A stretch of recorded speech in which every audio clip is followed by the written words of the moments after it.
the link for the second stream for a moment. They're both going to be live, so if you want to start making that transition now, we'll put the link in the chat as well for you so you can have that link in just a moment. But you'll want to make that swap. This stream that you're on currently will end just after the third hour completes here in the race. And so keep in mind of that, but it should link you over automatically to that stream. So go ahead and start clicking those buttons, making things happen. We appreciate you being with us here live on Green Flag TV, the FTR trophi.ai series here, the endurance racing. It's been fun. I mean, unfortunately, the last hour has been marred with safety car, but it was a lot of fun racing up before that. So it's been a good race, Nolan. It's sort of hard to say that right now with all the safety cars, but there's been some good, solid racing. There has been. There was a lot of really good racing in the opening salvo of these laps here, and I'm sure we're going to be getting some great runs coming up here on the restart as well. I'll be stepping away in about 10 minutes or so. I guess we'll take you through this restart, and then we'll welcome Fettuccine to the broadcast booth. And hopefully we're not under safety car number 4 by that time, as the safety car through turn 17. Once again, Mark Reynolds leading the way. And we're going to drive into the front straightaway. And it will be all in the hands of the number 27. Green flag back in the air. Racing action resumes.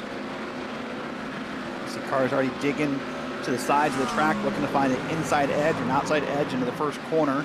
See 2 wide racing. I don't see any 3 wide yet, but they're working on it.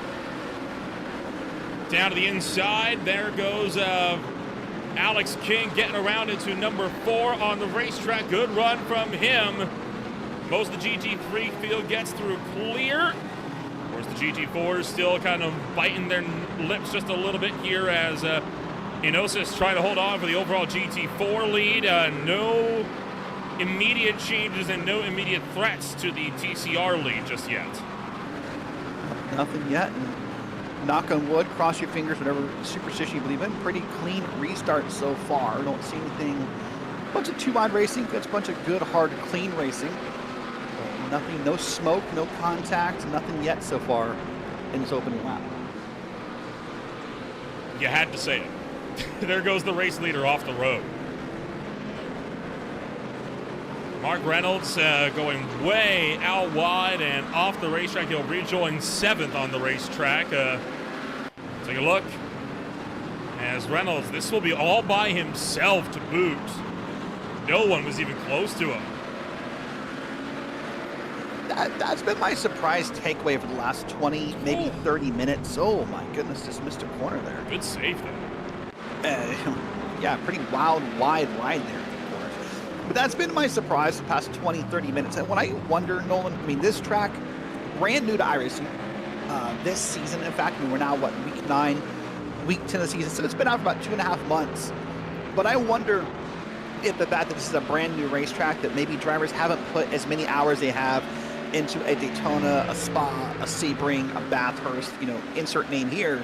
I wonder if that's why we're seeing some of these single car, spins and wide turns. It's just that lack of familiarity with this course.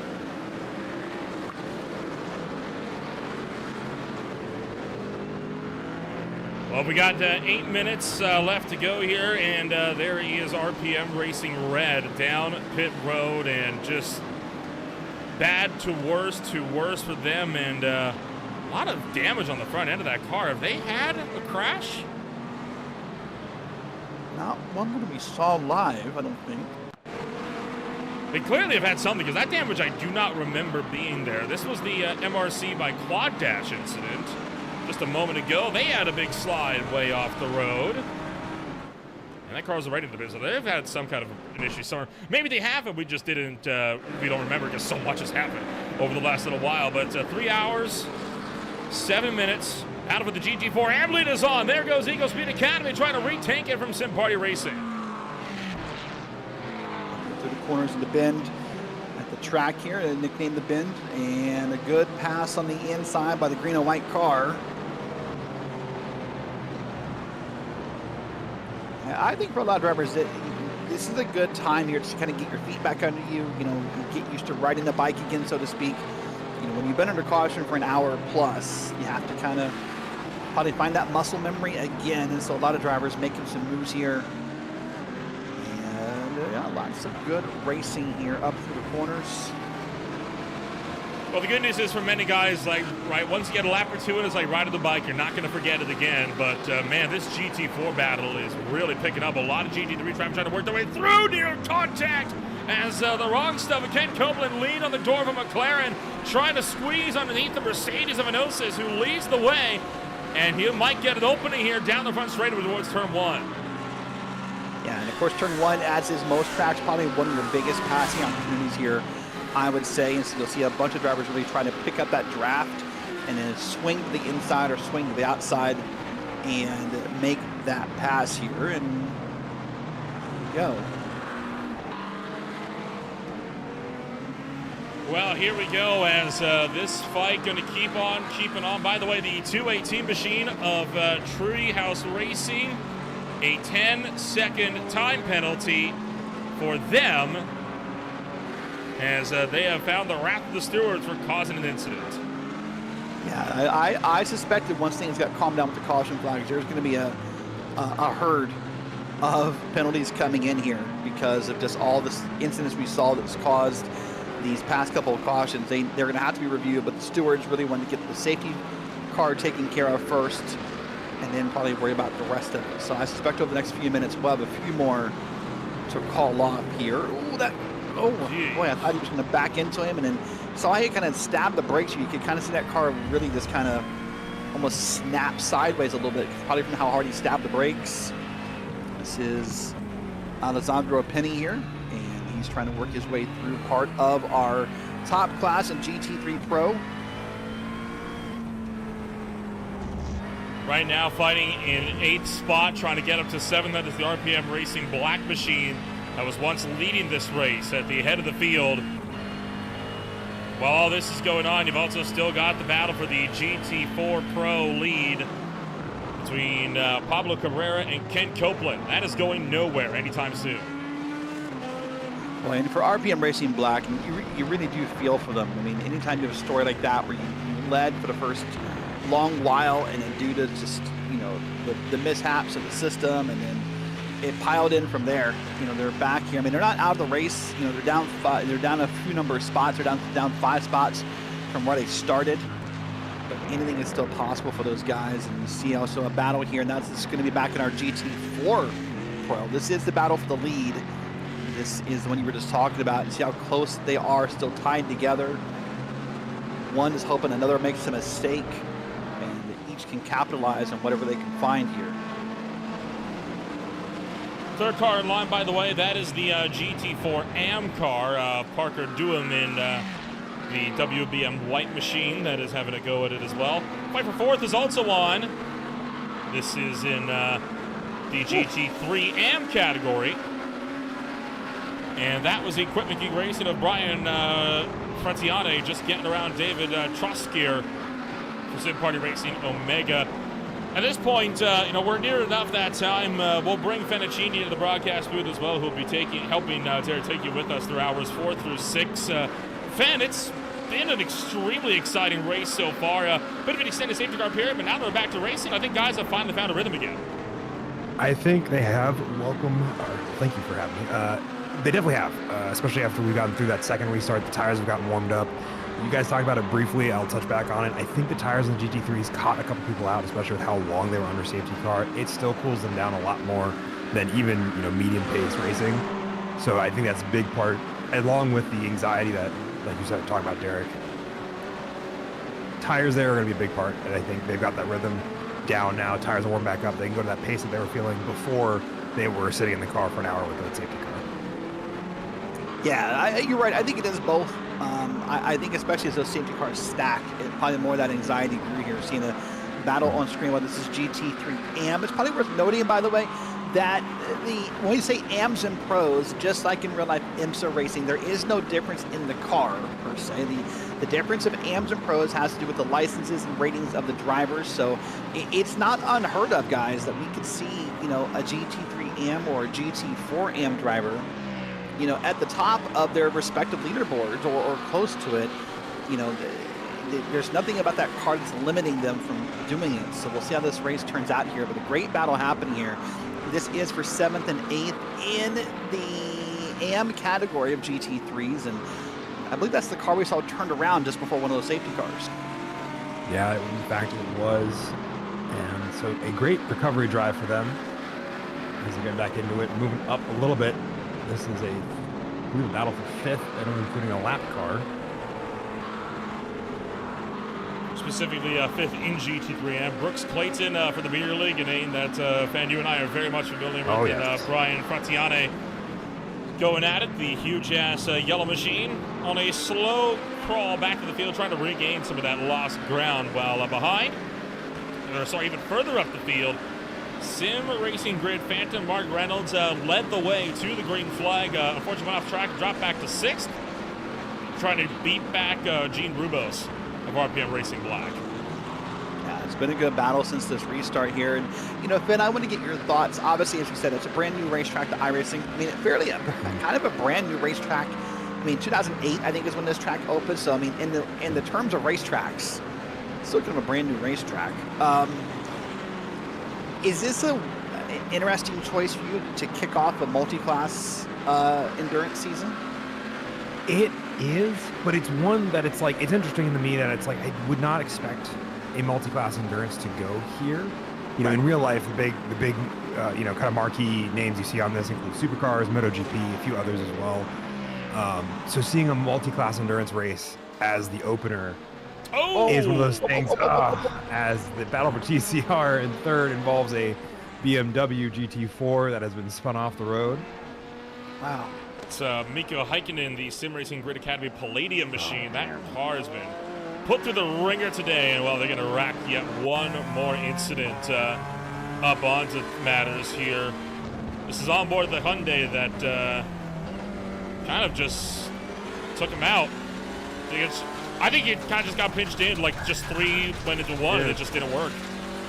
Yeah, 3 going into 1. Yeah, it's never going to work, guys. That's wild. We talked earlier about the pace car looking like a police car. Well, some local police departments, you could take some notes from that pit maneuver right there. That was textbook pit maneuver. Maybe not the intention, but boy, he just got to the back bumper and he just looped him on around. But and that's heartbreaking to see that happen. Yeah, it's one of those things where I wonder if he thought he had the room there when he didn't, or he was getting that pressure from the other TCR that he was alongside trying to get through that corner. Well, we are over halfway home this afternoon. The battle for 4th carrying on still. I'm going to jump myself back into the producer's chair. We're going to be bringing our Part 1 stream to an end. The link is posted, so you guys can all hop over to Part 2. Watch hours 4 through 6 here on Green Flag TV. Derek Watson and Fettuccini will take you through the end of this race here this afternoon. And, well, guys, have fun. Oh, there's that iconic flashing of the headlights right there behind you, Jess, by the way. That didn't take long. I know you and I feel different about the headlight flashing in the daytime, but I get why he does it here. I mean, he's got a whole line of cars ahead that he's flashing again. I don't know what he's trying to, maybe he's just trying to say, hey, I'm here, but all right. I think he is. Trying to play the mind game that you can with some of those. Trying to make the intention known that he wants to get around to get past them. I believe that's 4 overall positions. So I think just trying to get that pro fight, stay in the fight with the other drivers, I believe, and all that. Yep, so a good pass made there, here, and more going on. Because these basketball restarts, I mean, here we are, 3 hours in, 3 hours to go, and there's lots of great racing happening up and down the track. Sometimes you and I would think when we're 3 hours in an endurance race, we've kind of spread the field out. You know, it's already kind of getting to that little bit of the lull, but those safety cars, you know, in hours 2 and 3 have made this just like the opening of the race, basically. Yeah, absolutely. We definitely feel like we're only 40 to 50 minutes in and not 3 hours in. And that's one of the things I love about safety cars. It's one thing I wish they had real life, or not real life, excuse me, in like the official endurance racing is safety cars or something of that effect to allow more battles to happen, so you don't have people that are lapping the entire field over the course of 6 hours, and then having to just walk away with it with no real competition. See a good battle here happening through the opening corners of the track. Oh, a big wiggle up for the 175. That could have been ugly because I thought for sure that 175 was going to snap one way or the other, but he held on to it. And this, of course, oh boy, these are lots of sudden brash movements happening. And there's a bump.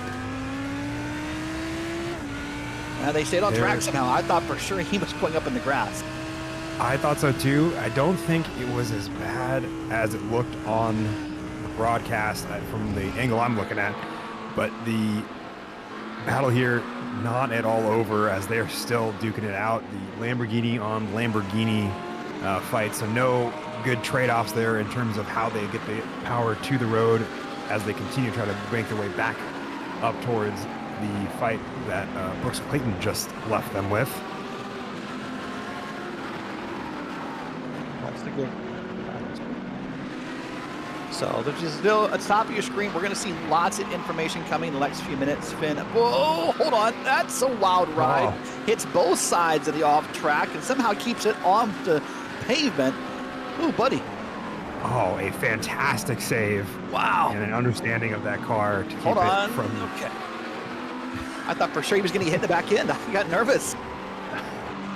I thought so as well, but... And that penalty overturned on appeal for the 218. So yeah, apparently race stewards have said that they saw some great evidence that helped win that appeal, and that's another part. I mean, I know there's a couple hosted races out there that happen. You know, there's the Majors 24 where we kind of get this process of penalties and appeals. I think this whole idea makes team racing more important, by the way, when you have to, you know, I guess defend yourself sometimes, right? You have to, if you're a single driver out there and your friends have all gone to bed or gone to get, you know, a snack or what have you, the penalty comes in, you're stuck, and we're stuck under caution here. Now, this is going to be, I believe, the fourth one of the day. Yeah. There's a lot of off tracks we're being told. We'll get to them eventually here. But we talked about, Finn, this system is a threshold number. And so there's one of them. There's that orange car, and he's off track. Is it a bunch of individual? What's going to happen here? There's almost anticipation of waiting for it, but I don't know. There's not much happening here, but yeah. So this is, remember, this that race director software we talked about. It has a threshold number. We went through the values earlier about, you know, cars off track, cars on track, slow cars, and all kinds of stuff. And eventually, when you meet a number, you know, you're going to have this caution come out here. Now, this one's interesting to me, Finn. We had, what, 3 in a row, basically. We had the long 45-minute caution. We had 2 quick ones. Nobody would have wanted to or needed to pit, you know, in that second and third caution. But now we've won a few laps here. Now we've kind of tipped over the hour mark, which is what a lot of teams use to measure your pit stops. You know, you want to go hour stints technically. I wonder if anyone does want to pit this time. We might see a couple, especially those who either maybe pitted early prior to the safety car or something of that nature, to where they are in that window to pit again. Basically, from here on out, we get into like the, you know, 2 stops ideally for both GT3s as well as GT4s. TCRs are a little bit longer on their full fuel run, and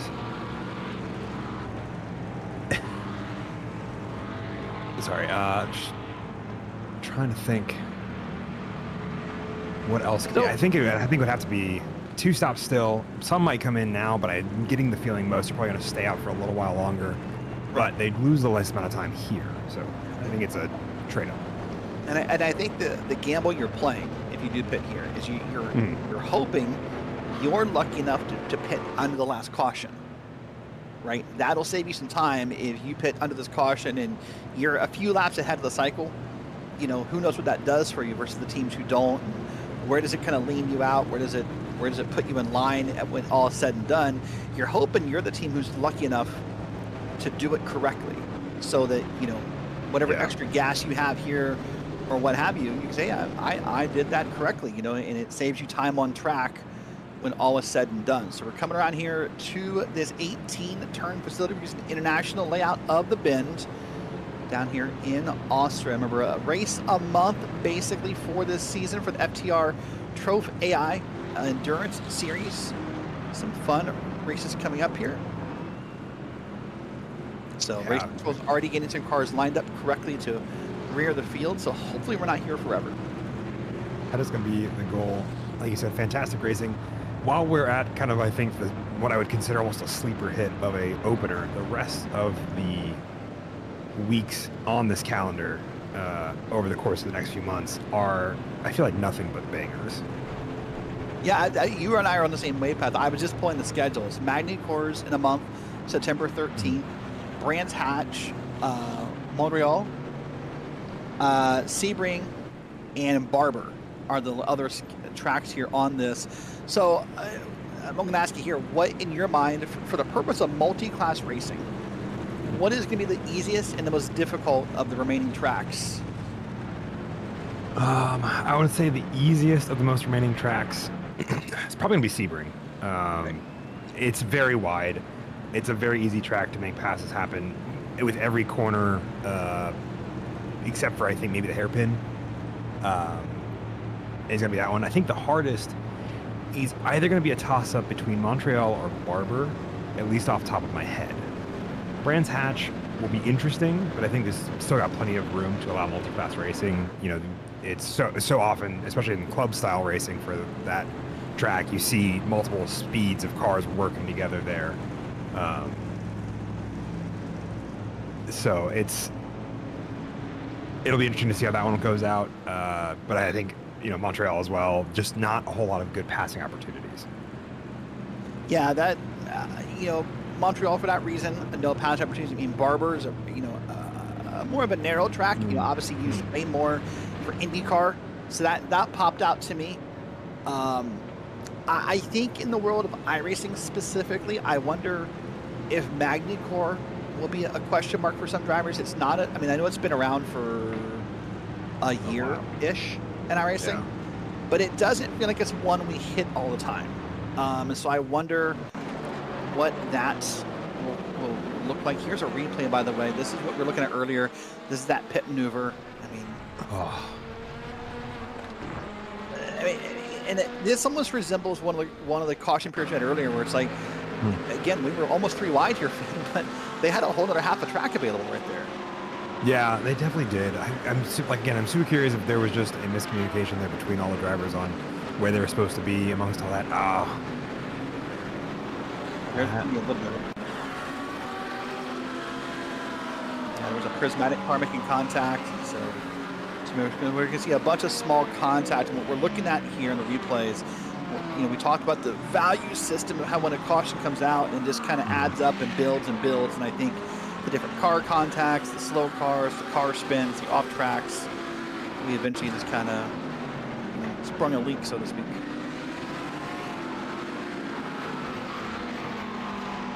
Yeah. That big snap from the Lamborghini there in that fight that we were following for a while there.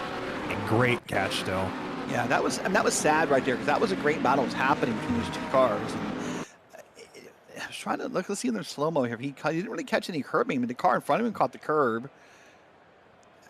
Is it just dirty arrow? Oh, no, he's getting super wide here. Never mind. Arrow. Yeah, right there. Yeah, it's the arrow. Too much steering input plus arrow on that corner. And then caught it, thankfully, beforehand. See pit lane open up for all these drivers, and a good handful of the front runners there taking it in. P1, P2, P3, almost all of the GT3 field diving in. Yeah, on timing and scoring them, my second monitor, the number keeps climbing down the grid of who's on pit road. So everyone coming down here across that slow crawl doesn't feel quite as bad.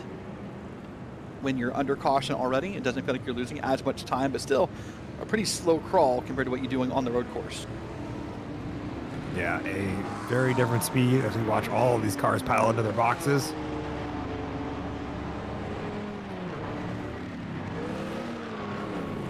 Those cars that briefly disappear and comes back, those are going to indicate driver swaps.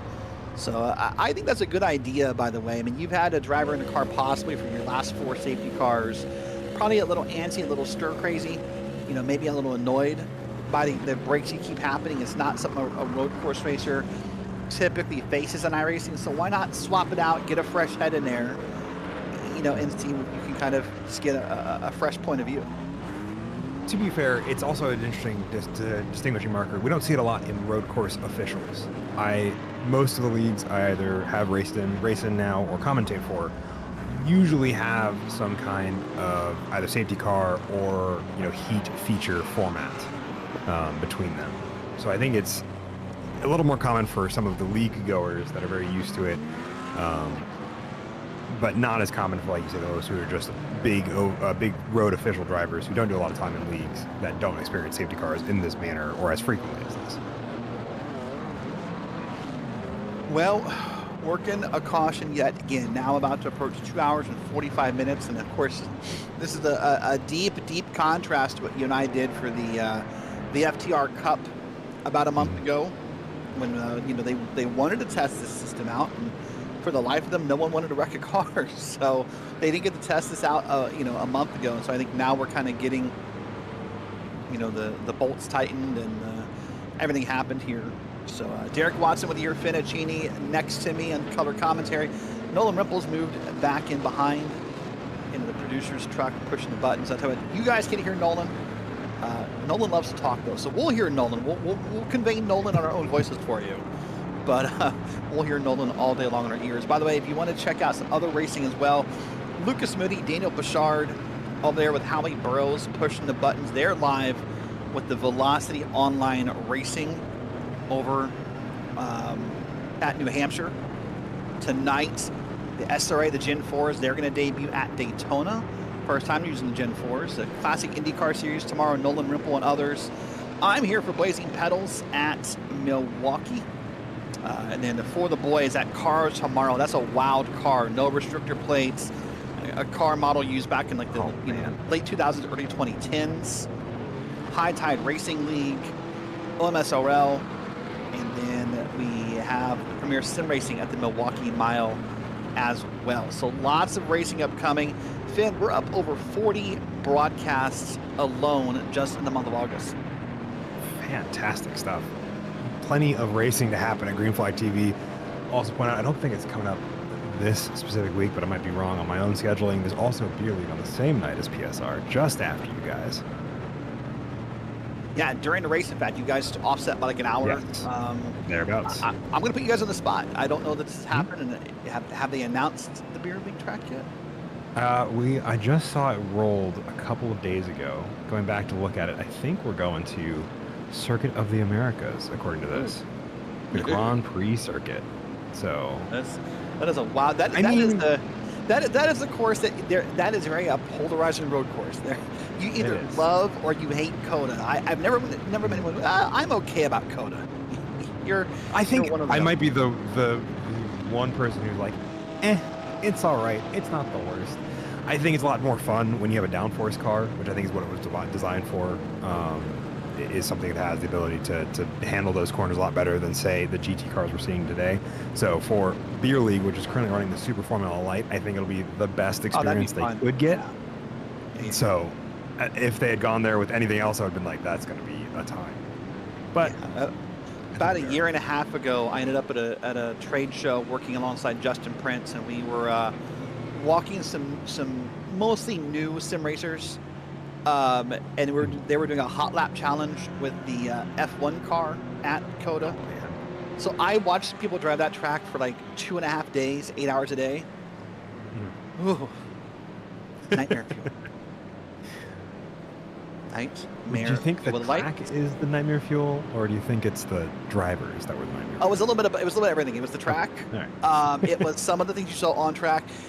And I get it. It's instinctive. If you've never sat in a sim rig before with a full setup, like the your direct drive wheels, if you're down in a racing seat, they're not the easiest things to get out of. Like, it's a challenge. So you're always saying, hey, don't grab the wheel. Don't use that wheel for leverage. Please don't do that. So you had that talk like probably 80 times a day. Okay, no, don't grab the wheel. You know, grab the seat, push up, grab my hand, whatever you need. But you can't yank on the wheel. Please don't do that. It was a long couple of days, and facing the humidity of Orlando, Florida. Oh man, yeah. It's a long. I'll share this quick before we get back to racing. The worst part was during teardown. You know this. You've worked enough cons of different types to know this. The con workers don't get the benefit of air conditioning. No, never. The moment the con closes, I don't care if it's Sim Gaming Expo, if it's PAX, if it's whatever you're going to. The moment the public leaves, so does the air conditioning.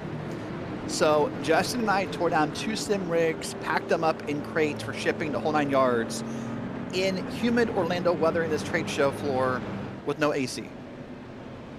Oh, yeah, that sounds brutal.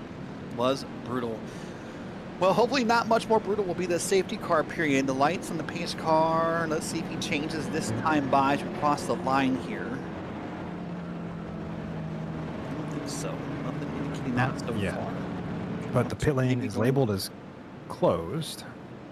Yeah, so at least for right now, we're going to keep going around here under caution. And, well, I think let's do this. Let's run through how the orders stand. We'll go class by class here. And we'll do this here and let kind of give you an idea.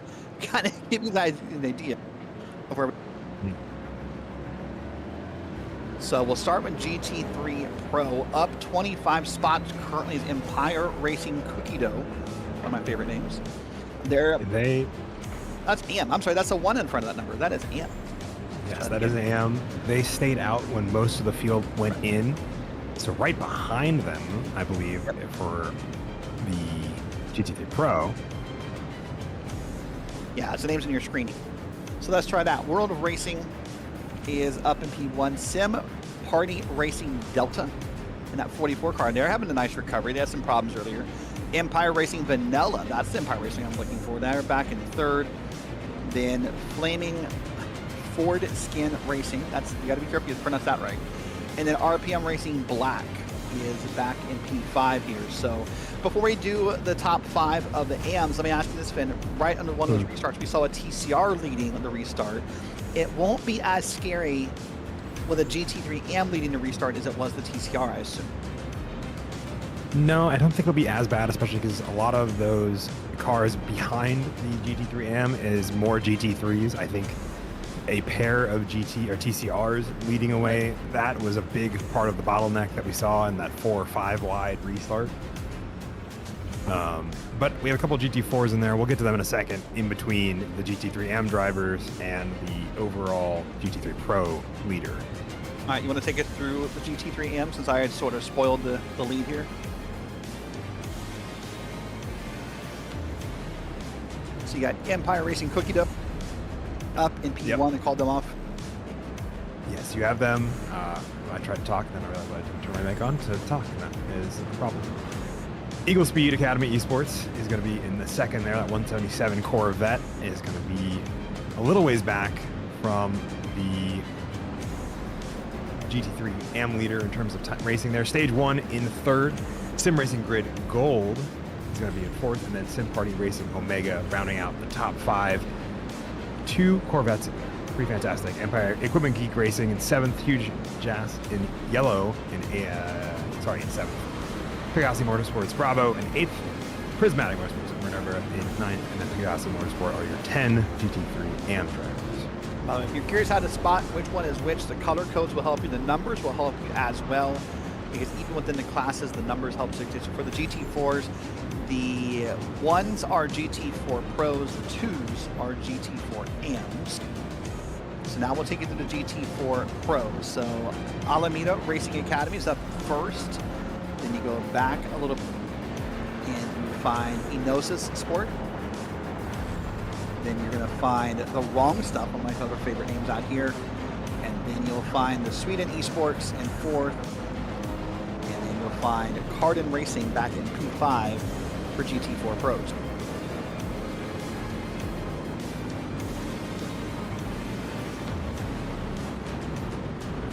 jump over here to GT4 AMs in a second on screen. We'll go through those. In between, technically, I think 4th and 5th of GT4 Pro is going to be WM White. That is going to be in the lead of GT4 AM. After that is going to be Eagle Speed Academy Esports number 5. Or, I believe number 5. In second, Sim Party Racing is going to be in third. Sunday Drivers in 4th. And Huge Jazz Black is going to be in 5th. Then the last class has no Pro-Am. Sorry, go ahead. I would say of GT4 AM. And then we get to the last one, which has no split and is my favorite class of all of these out here, specifically because they don't. And then the last class has no Pro-Am. This is TCR. This is pretty easy. So Fiercely Forward Gray is in first. Prismatic Motorsports is in second. Fun Wheel Drives in third. And you got Project Sync Racing, either .bat or .sql in 4th and 5th in that order. And then WSR and then Sim Racing Grid at Phoenix. That's your whole TCR grid here. There's only a few of those cars out that started today. And I think only, 5 of them still running, which is, back through .sql.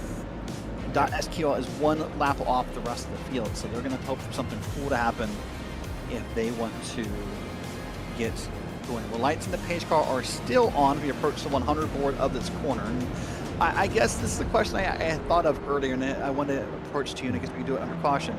At different tracks, we see different markers on the track. Some tracks, where there's a lot of fencing, you'll see the cones up in the corner. You'll see maybe some signs up in the fencing.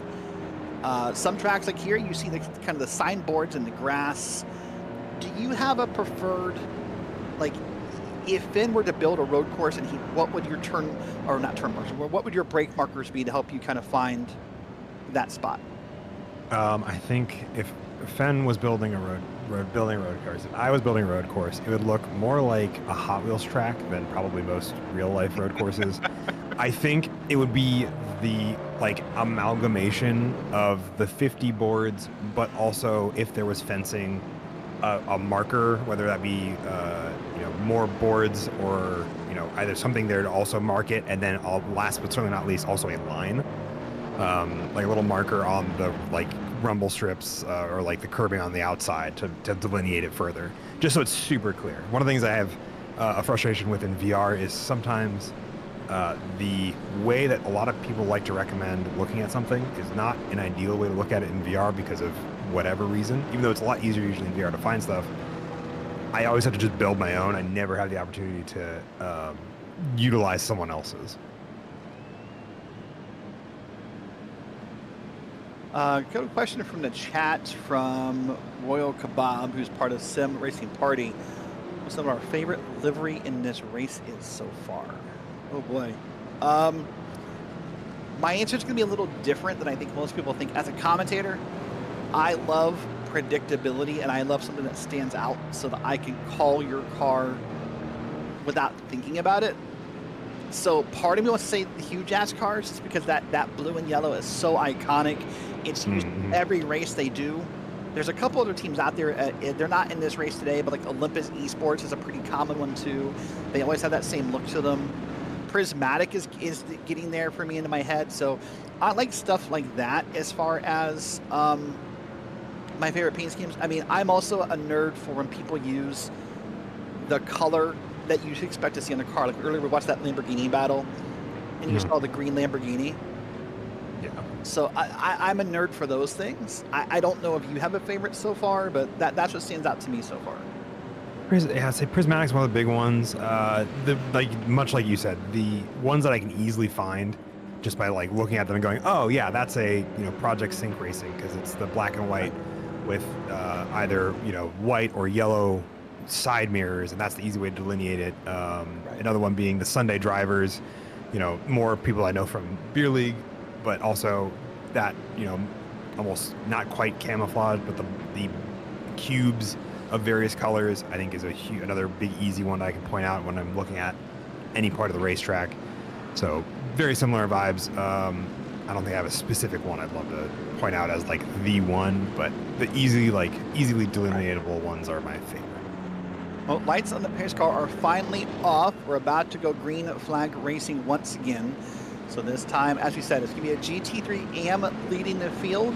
It's that cookie dough car, but again, the cars are the same, folks. Maybe it's the skill of the rating of the drivers behind the wheel, but there should be hopefully, knock on wood, a calmer restart than when the TCR did it about an hour ago. So we'll come to the last few corners here.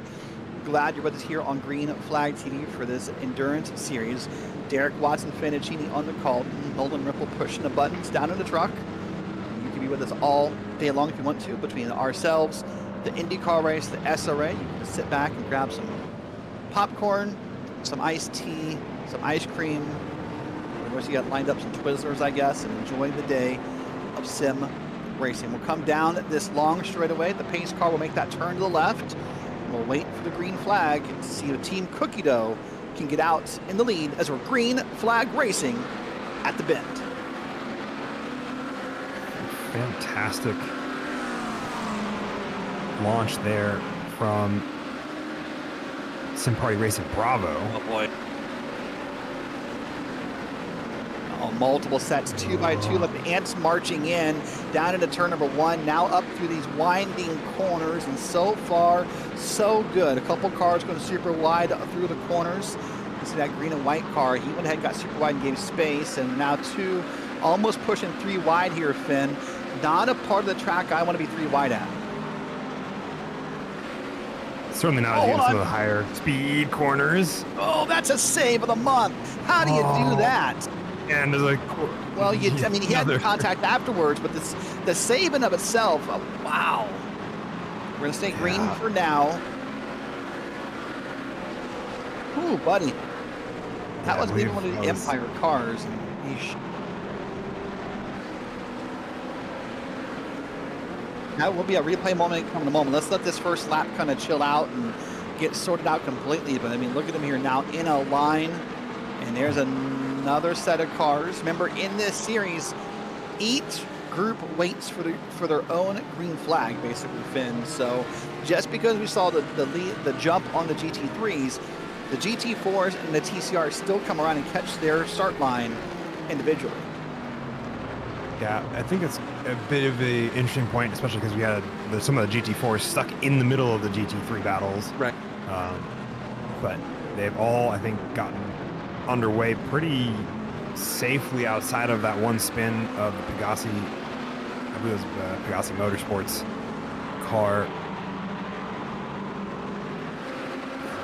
We'll take a look at the save here in a moment.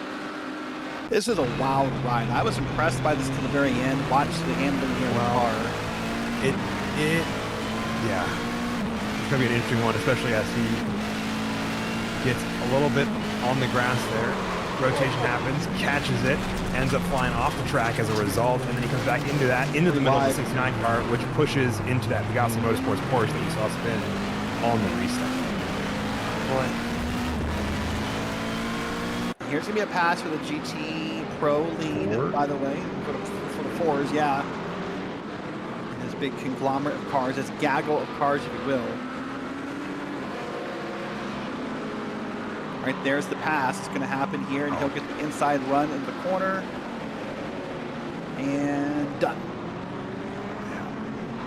Excuse me, GT3 is not GT3. But boy, that ride we saw from that car on board first, I mean, I guess you could argue he could have slammed the brakes, but I mean, through that slide, it wasn't like he had a whole lot of control in the car in that Yeah, and it wouldn't have done any good to try to push the brakes at that point. I think, again, great save there. I don't think he had a whole lot of room to go because he was already off, the track, and he was just coming in really hot. And unfortunately, Pegassi Motorsports caught the brunt end of that after getting the far end of the little desk toy that shows inertia and how it transfers from object to object. Boy, talking inertia and everything else on a Saturday morning, it's ooh, buddy, school's out. You don't think you're going to use those kind of words, but in sim racing, I guess you do. Here's a great battle on track, but it's the second, third, and fourth on track. This is back in the GT4 Pros, and they're all over each other. And it's going to get a little tighter there. That car in the back is peeking 3 wide. Oh boy. We It's saw gonna a be a pass change. now. Yeah, Matthias picking up the spot there in between the two of them. Getting a better run as they come onto the start-finish stretch. We'll see how they all line up going into turn one. Slow car falling back. Maybe just get comfortable. Maybe trying to serve a slowdown. Yeah, that's got to be a better idea. Or it's coming around to serve a penalty possibly. By the way, eventually we will get caught up in the penalties. There's again, a lot's happened in the last 30, 40 minutes. And so you can keep an eye on the ticker on the bottom of your screen. We're keeping it updated as much as we can. You'll see all the steward decisions throughout the day down there, who received what penalty and for how long. There's another steward's penalty up top, a 30-second penalty. That's that car we were just looking at. Yep. So that's what they're looking at right now. And so in this case, Finn, of course, we serve the penalties here. You know, after your next pit stop, you go to that designated zone at the front of pit road, and you kind of sit there and stop. And you and I talked about it last night, that it's a different way of doing it, you know, compared to how maybe just making them sit in their pit stall for a little longer. Certainly. But I think it follows kind of the way that a couple other leagues, as well as, you know, real life Creventic series, as well as I believe IMSA do their you know, penalty boxes, especially stop and holds that aren't, you know, just drive-throughs. They have their own specific spots to, you know, make sure, you know, you don't get any benefit from being right next to your pit box to serve the penalty. So on board, or on screen now, pardon me, with the TCRs and their battle up front. This is for second, third, and fourth. And you see a TCR, one going to dig to the right side there. Oh. Not going to happen. Well, the pass for third got done there as Project Saint got around Fun Wheel Drive. Fun Wheel Drive trying to keep the battle going. You know, when I watch these TCRs battle like this, Finn, what comes to mind for me is different than I see for the other cars. You see, man, that third and fourth battle is hot. There's a car not parked in a bad spot. There's a pass now on the outside. That's a stopped car. That car might be dead. There's no movement in that car whatsoever. But as we watch this side-by-side battle for the TCR as they come down through turn 18 onto the straight, this might be a weird analogy, so follow with me for a second. So I think of the TCR as almost like go-karts. And what I mean by that is it's all momentum-based racing, right? If you want to keep up with your TCRs, you have to do everything possible to keep momentum in that car. It's not so much about maybe what it's in the other cars. It's really about kind of keeping momentum and not braking. Let's watch this first, and we'll come back to that talk. This is that car we saw parked off on the side of the track. He's right now running behind one of the huge-ass cars. Yeah, and I was trying to take a look at this while we were talking about TCRs. He pulls off. I hear what I feel like is the engine run out of gas, but I'm not 100% certain on it because all the gravel thing happens at the same time. But then he tows that car after that, so that car is back in pit lane, not of its own power. Let's see if we can find out words on what may happen to that. But coming back, so do you think these TCRs is more of a momentum bait? You're doing everything you can not to break your momentum in a TCR. Yes, that's absolutely the case, especially because they're front-wheel drive. You drive these, I've learned, especially through my own racing in TCR, it's so much different the way you want to extract speed from this car than you would for the GT3s or GT4s or any rear-wheel drive car. And some of the stuff that you do for all-wheel drive applies, but not as much as Prismatic Motorsports gets a little sideways but keeps that momentum, like you said. Fun wheel drive, looking up the inside to get that pass done. That was just for second, third, and fourth on the track, and Prismatic almost got turned for third and fourth on track in their own class here. And to finish that thought, what I mean when I say it's like a go-kart, if you go to most go-kart tracks, they'll tell you, geez Louise, that the best way to drive a go-kart is to keep the momentum in the car. You don't really want to get on the brakes all the way. You don't want to stop the car. You don't want to get it too slow. Yep. Your goal is really to keep that car moving and not screech the tires in a go-kart, and you'll turn faster laps. So that's kind of what I thought of when I saw this TCR battle. Boy, right now, if you are the leader in TCRs, you've got to be thrilled knowing this battle is happening behind you. You certainly do, especially knowing that there's also lap traffic playing a role in this. So it's not just, you know, in addition to the three cars all battling for positions, that they are just now getting through the fight for. And we got a GT3 AM coming out of pit lane, the Empire Racing, I believe, cookie dough that did not come in under the safety car, now also throwing another wrench into that problem. We're going to take a second here and go back and watch the different class for a second. We watch some of the GT racing that's happening here on screen. This happened a moment ago while we're watching that TCR battle. And here's an attempted pass with a lunge, getting close to a dive bomb. Does he make the pass? Well, now it's going to be the car to the right with the advantage. Yeah, it looks like that BMW sticks it a little bit faster. And we come back to them being side by side. Watch what's going to happen here. And of course, this is a... Oh, this course is interesting to me. Oh, hold on. Never mind. Finish that. P3 has decided to join in as well. Aggressive has entered the chat. Sim Racing Grid Phantom deciding they want their own piece of the pie, and I believe RPM Racing Black is right behind them. These are all four for position. These are all four, by the way, within about maybe less than 2 seconds of each other. So yeah, this is a close battle up front, and lots of things happening. Of course, it would be a kind of a cool story for RPM Racing if they could get back up front. They led a good majority of this race. But right now they've got Sim Party up there. They've got, not Sim Party, they got World of Racing up there. They got Sim Racing Grid up there and more. All trying to hold everyone off. So here's Callahan here. He's going to make all the perfect moves, Finn. For the most part around this track, is it just guarding the inside of every corner for now? It's more, I think, like, it's, well, in a different sense, it's having the momentum. You know, so much of this track is more flat than some of the other places we've been to. Still has a couple of hills, but it's not, you know, contrary to some of the other Australian tracks we have on iRacing, much flatter than, say, either Bathurst or even Phillip Island, for that matter. So, like you say, kind of blocking it off, but also just making sure you have good momentum through the corner to make sure you have your exit pretty well sealed off, with the exception, I think, of some of the kind of closer 90-degree ones like this one. You see that Sim Party Racing Delta covering off the inside to force the car behind World of Racing X-Men Tan to find a way around him on the outside, and that is slowing him down, which is causing the other two cars behind them to just stay in this fight with him. Something odd I noticed there and down into that back street, Finn, I never thought we'd talk about in road course racing. That lead car pulled a bit of a snake move. He did not want the field behind him getting that full draft run. It's typically something you and I would see like in an IndyCar race. He slightly pulled the right, but not much left in the front straight. And I wonder if he was just trying to break that draft, saying, no, you're not gonna use me to pass me. Yeah, absolutely not. It's something that they do. You see it a lot more, like you said, in IndyCar or Formula Wheels. You also see it a lot in prototype racing as well, but it still applies to GT3s and really all the cars in this. That the car punching through the air has to do the hardest work, and then therefore is the slowest of the bunch. With that World Racing car behind them, looking really racy, trying to get through.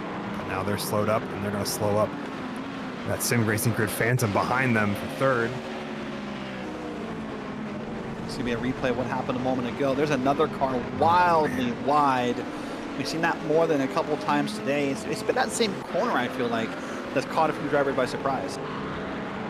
Yeah, it certainly has. I think it's because of the nature of it and the way that it can go a couple different directions if you're not paying attention to it, or if you're not as familiar with the way that track evolves.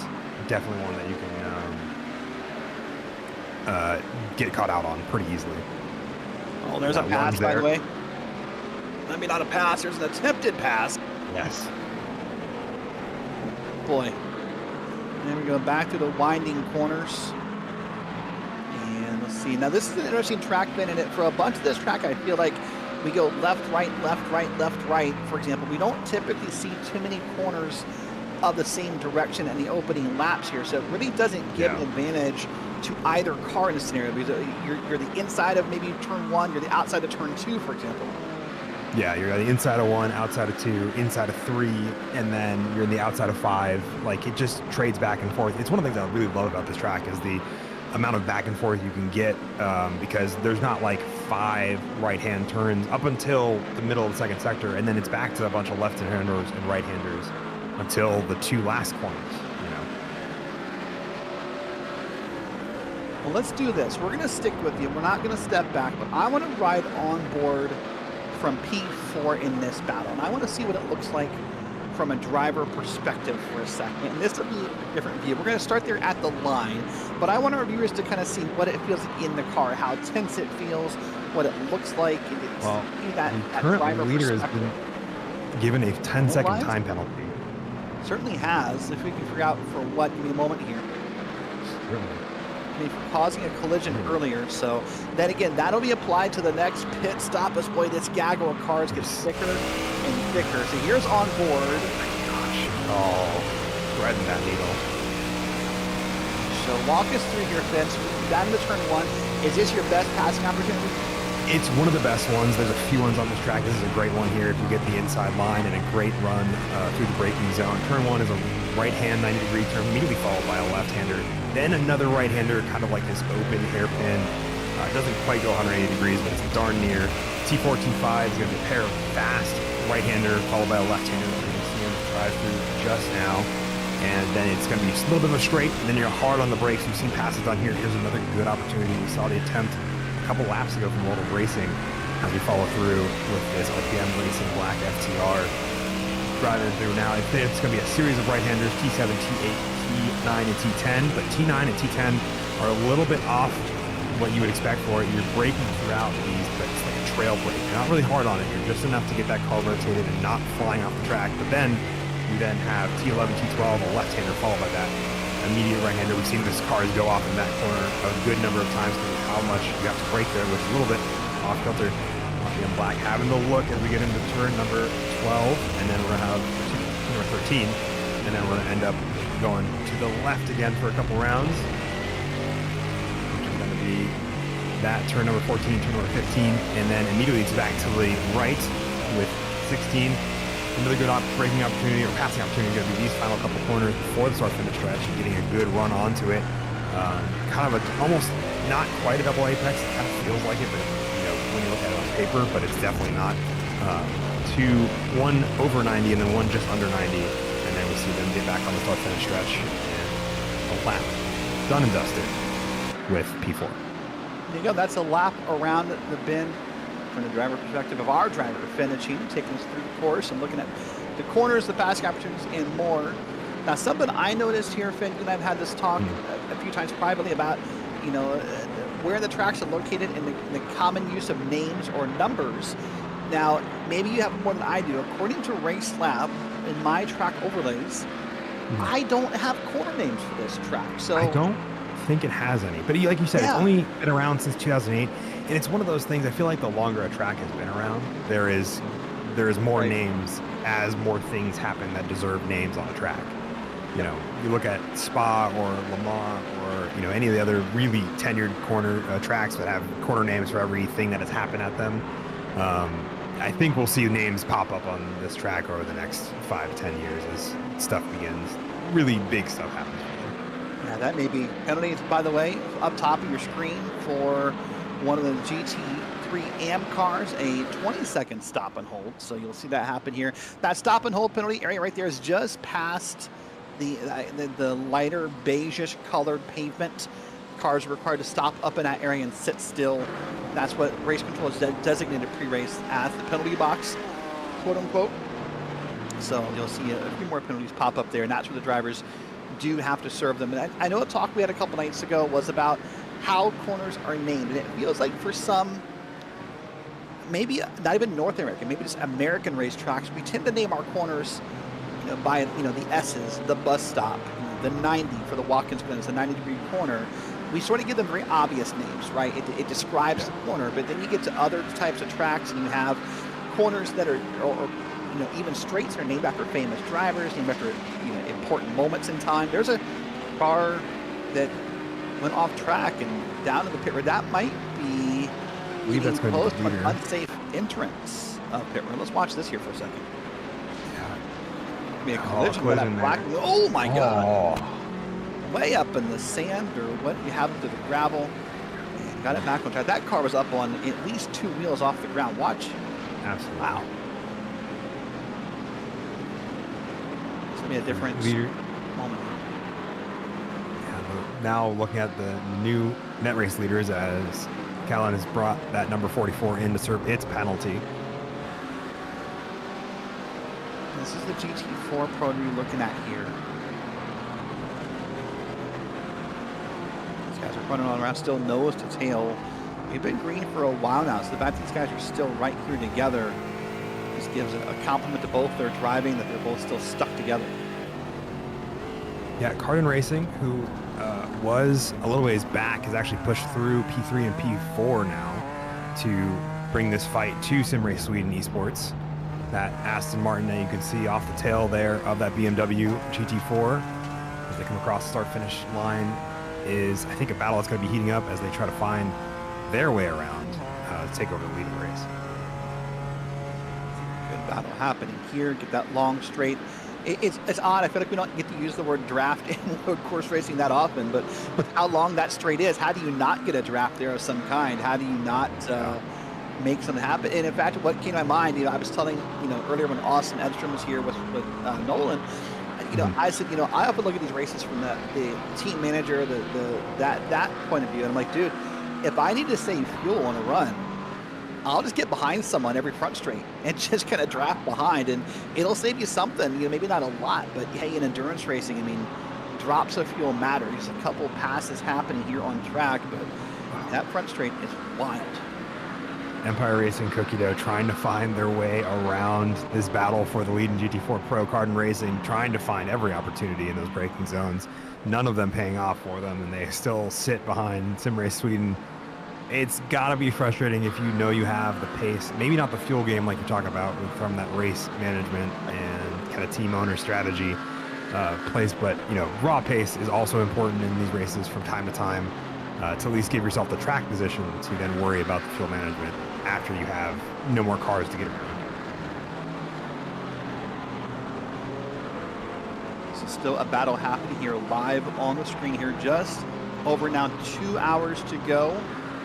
So depending upon your class, Finn, I suspect everyone probably has, 3 stops left if we stay green? If we say green, just over 2 hours. We saw them take them just under the 2 hour mark. My guess is probably 2 stops at minimum, 3 if they're off pace, and they end up taking a stop here within the next 10 to 15 minutes for all of these cars. If they are the TCR class, I have to go make sure I have my notes right on terms of what kind of... I think these cars went over an hour in the opening stint, if I recall right. So, keep in mind as well, the GT3 Pros and AMs all pitted lap 88. That was our last safety car. We're now working lap 104. So we're getting close to already being 20 laps into this run. So if you back that up to your last safety car, do you think it's still a 2-stop race? If there's a safety car, it is very easily a 2-stop race for at least GT3s and GT4s. TCRs might make it a 1-stop at this point, depending on when they come in for that final box. Otherwise, it'll be a splash and dash at the end of the race. I believe it's about an hour 15 to an hour 25 for TCRs, about an hour and 5 to hour and 15 for GT4s. So, as we continue to watch this battle happening, this is first and second in the GT4. This is Sim Race Sweden Esports up in front. It's Cardin Racing with Matthias Kunzer behind the wheel in second. I'm starting to get this impression, Finn, either one or two things is happening, and I can't figure out which. Either Matthias can't quite make the pass he wants to make, but I think that's less likely. I feel like, in a way, Matthias is getting comfortable just riding behind this Sim Racing Sweden Esports team. I haven't seen any real attempts for him to want to make a pass. It feels like he's just kind of, he's using them for draft. He's using them just to kind of as like a guideline. I don't know what he's doing, but I feel like we're not seeing any real attempts to make a move there. I think he's waiting for the right moment. I think he's tried a couple earlier when he first got up to the tail end of the Sim Race Sweden Esports. Now he's realizing it's going to be a harder thing to get through easily. So he's just trying to get comfortable, find that spot, momentum base. These are a little bit kind of the weird middle ground between the TCRs and GT3s, but he is going to have that look up into turn 1. This is what he tried a couple laps back, and this is the time I think he is going to make it stick. As soon as you talk about him being comfortable, he said, I heard you guys thought I was comfortable, and I'm absolutely just trying to get back up at the top here. And it looks like he's finally pulled it off. Yep, and there's another car coming through. This is a different class of car. You see the speed difference there. That's not for position, obviously. That is just another car. That's a GT3 going on through. And so now it is backwards. Now it's Sim Racing Sweden Esports trying to make the pass. Now back here on your screen a little bit, this is for P3, P4. That's a beautiful pass to that corner. That was set up well, kind of lunged in there, and it's very momentum-based. This one had made the pass. Yeah, a good pass for them for P3 and P4. We've seen them swap a couple times. I wouldn't be surprised if we see the wrong stuff try to get back around that Enosys Esports GT4 before the end of the stint alone. They seem to have pretty similar pace and have made for some pretty great racing. While we've been looking at everything else going on, these two have been kind of sticking together pretty well. They've been stuck together pretty well. We're glad you're sticking with us here. Over 2 hours to go in this race, 4 hours down as we've brought you through this amazing Australian race course. Brand new to iRacing this season, about 8-9 weeks old in the service as of this point. Only about, it's going to mask about 17 years old in real life, I think. 2025, 2018. Oh, even better. I missed a one. So yeah, you carry the one, you take your shoes off, count your toes. Yeah, somewhere around 7 years. Huh? Yeah. Oh, there's some contact. And that's going to likely come with a quad dash we saw involved in that contact there.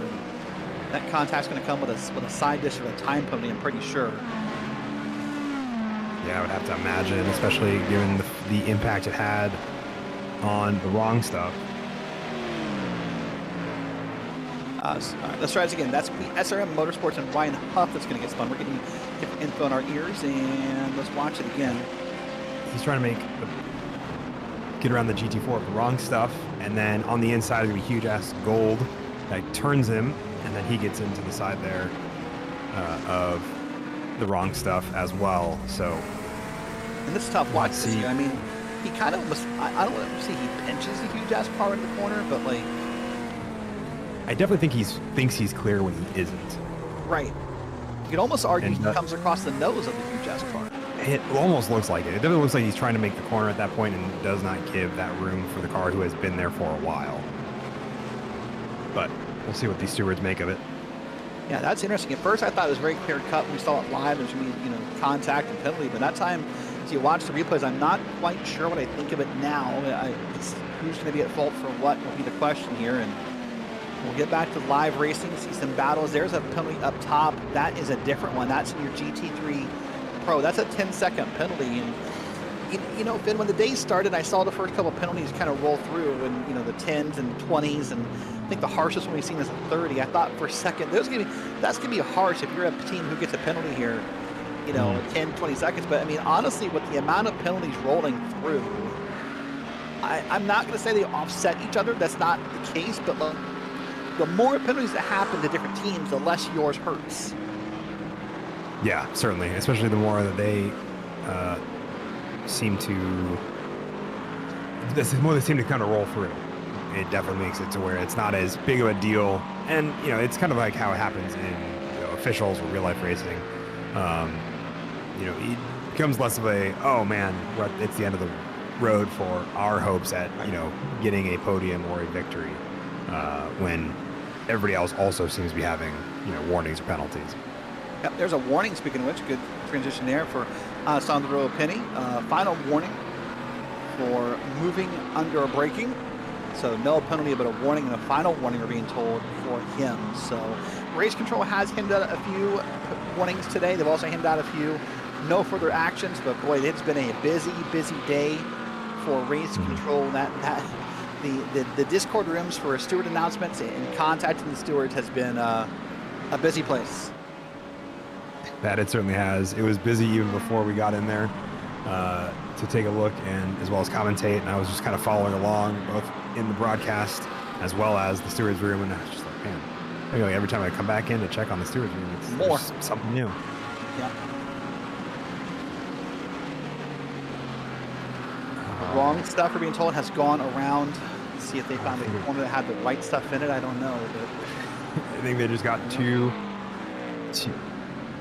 too much left stuff, I believe, is what Nolan's piping in our ears about. But just over-rotated that car, trying to get it into the corner there, and then applied the gas, or didn't catch that momentum before it brought them around. You know, I was talking with Nolan and Austin earlier during the commentator swap about how part of what I love about endurance racing is that, you know, teams come together for a reason. You know, whether it be you're just best friends, or you went to school together, or a love of a certain car. But I love sim racing team names because they're not as random as they seem. Like, obviously we have Empire out here who's got vanilla and cookie dough, so I'm assuming those are ice cream flavors. You know, you'll have Huge Ass out there who names their cars after the colors, and that's fun as a commentator, by the way. That's easy and predictable. But whenever we say the wrong stuff, now I'm old, full disclaimer, old. I cannot say the wrong stuff without hearing the right stuff by New Kids on the Block in my head every time I say it, and it's a curse. It's not a blessing. Yeah, it is definitely a curse and not a blessing, and not one I thankfully share, but one I know of. So I'm sorry that you have to deal with that. If you want, I'm good. I've heard the song enough. I don't need to have the actual same problem that you have when we talk about the GT4 car, the wrong stuff, who currently still sits in sits in P5 now after that spin.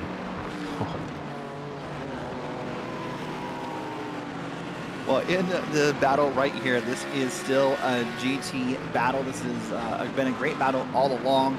We saw this pass happen about 5 minutes ago. Finally, when Sim Racing Sweden Esports got passed here. And now, I feel like this is a bigger gap than what we saw the other way around. So it's kind of interesting to see. I don't know if maybe that, maybe Cardin Racing kind of was really laying back. Because now they've gotten around, it feels like they've opened that gap to about double what it was when these guys were swapped around. Certainly, I get the feeling as well that they have their fuel margins well within the realm of getting to the end on 1 to 2 stops, and they are now able to free up that car, get the Shelby sign out, so they can just run the laps without any problems, and get this car as home as fast as possible.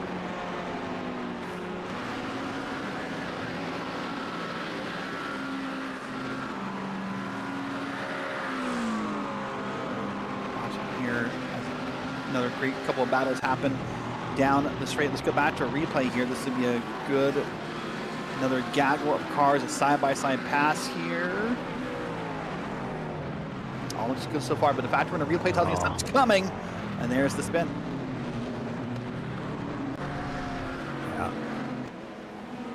They got it, kept it out from getting into any of the GT4s they were trying to get around, but then I have to pass them twice and do the, I think, walk of shame in sort of a sense of having to repass the same lapped cars.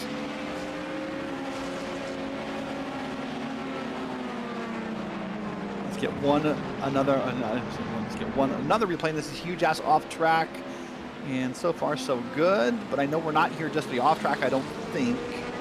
Nope, we are. Okay.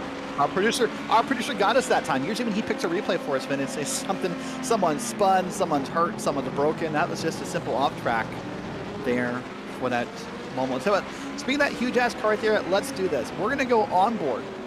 We're gonna lay out for a second. We're gonna let you experience the sights and sounds of the bend. And here on Green Flag TV, we're gonna let you feel the noise.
hope you've enjoyed the sights and sounds of this Australian racetrack. We commonly refer to it as the Bend. While we were away, here's something that happened. Let's take a look, Finn, and we're going to see a swap for positions.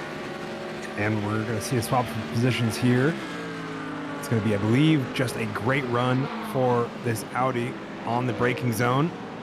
Just cutting on the inside, driving away with it, having a fantastic run there. And that car, with a little bit of front bumper damage, but otherwise doing well. And we are under a safety car. Oh, okay. Well, we'll come to that in a second. But I want to say first off, when you watch that replay of that pass film, I thought to myself, was boy, if you and I were to make like a sim racing, dictionary. That's what I wanted. Okay. I could not get that word out. I was vocabulary. That's not it. If you want to make a sim racing dictionary, that pass right there, that is textbook how to pass someone in a road course. That was beautiful. It was well done. There was no threat of danger there.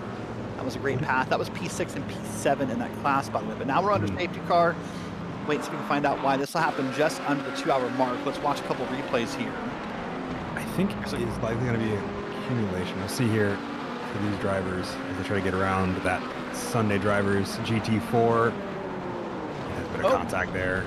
And that is one of two. Oh, that is one of two spins that had happened recently. Car contact, cars off track. Yeah, that's going to be most likely what. That may not be all of it, but that's got to be 90% of what triggered that caution. Yeah. So that's going to be the tiebreaker or whatever. But so here we are under caution. Well, now talk to me as a driver for a second. We just broke the 2 hours to go mark. So again, as a driver, you sort of like predictability. That 1 hour marker is what you're aiming for. So do you think everyone, I mean, we all pitted last lap at 88. We're now working lap 113. Yeah. Everyone's coming down here, right? I believe so. Anybody who hasn't already, we saw the RPM Racing Black FTR come in already for their 2 hour one. As we look at the gyro cam of our driver in that BMW M2 CS safety car.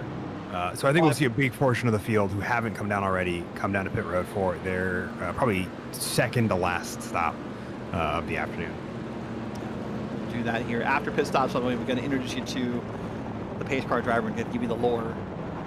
We have the pace car driver. We'll do that. Fantastic. After pit stops here. It's the fault belongs to Evan Pasoko. Just want to point that out. He's not here defending himself, but we're gonna do that regardless. But wait and see as people come around here. And again, as you said, I suspect everyone, 4 tires, gas, in the GT3s especially, in all the cars, there's no advantage to not taking tires here, right? Sorry, that was a double negative. Let's try it again. Yes, everybody, let's put it this way, everybody wants tires. There's no reason not to take tires. Yes. There is zero reason not to take tires. All of these cars and all of their classes will be taking both fuel and tires at the same time. It's not like some of the other kind of, I would say, older, but also the ones that usually do endurance style pit stops as much, where those are different, such as the Porsche Cup car. Pit's not open this time by, I guess I'm hoping, but the lights on the pace car. Oh no, okay, they're going back on. Okay, sorry, I got really confused for a second. Like, whoa, that was a whole bunch I wasn't expecting.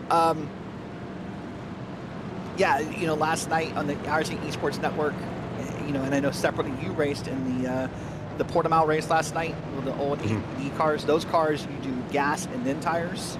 Yes. So we used to have a lot more discussions in endurance racing about, is it worth taking tires? What am I gaining? What am I losing? But when you do them all together, and it just makes it easy math. Yeah, it makes it easy math. It does remove some of the strategy of trying to double stint tires, though.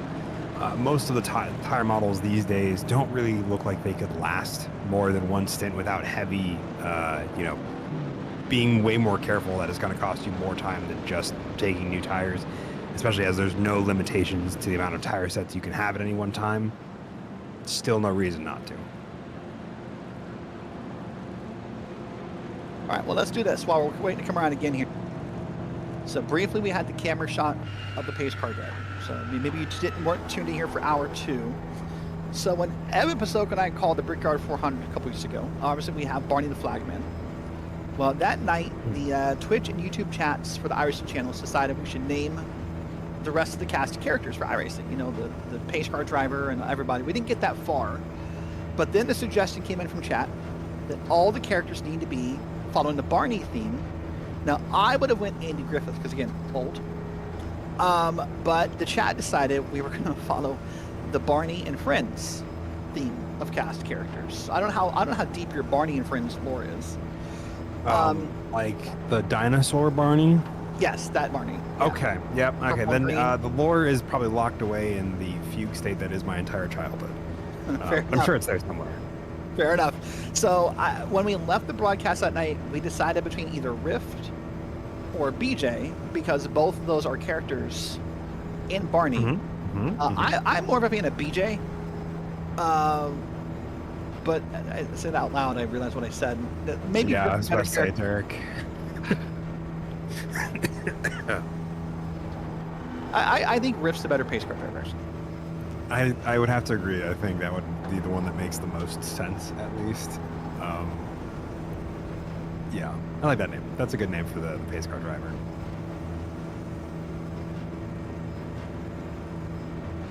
Yeah, I mean, meanwhile, cars are all piling up, getting ready to go into the pit box. We have 2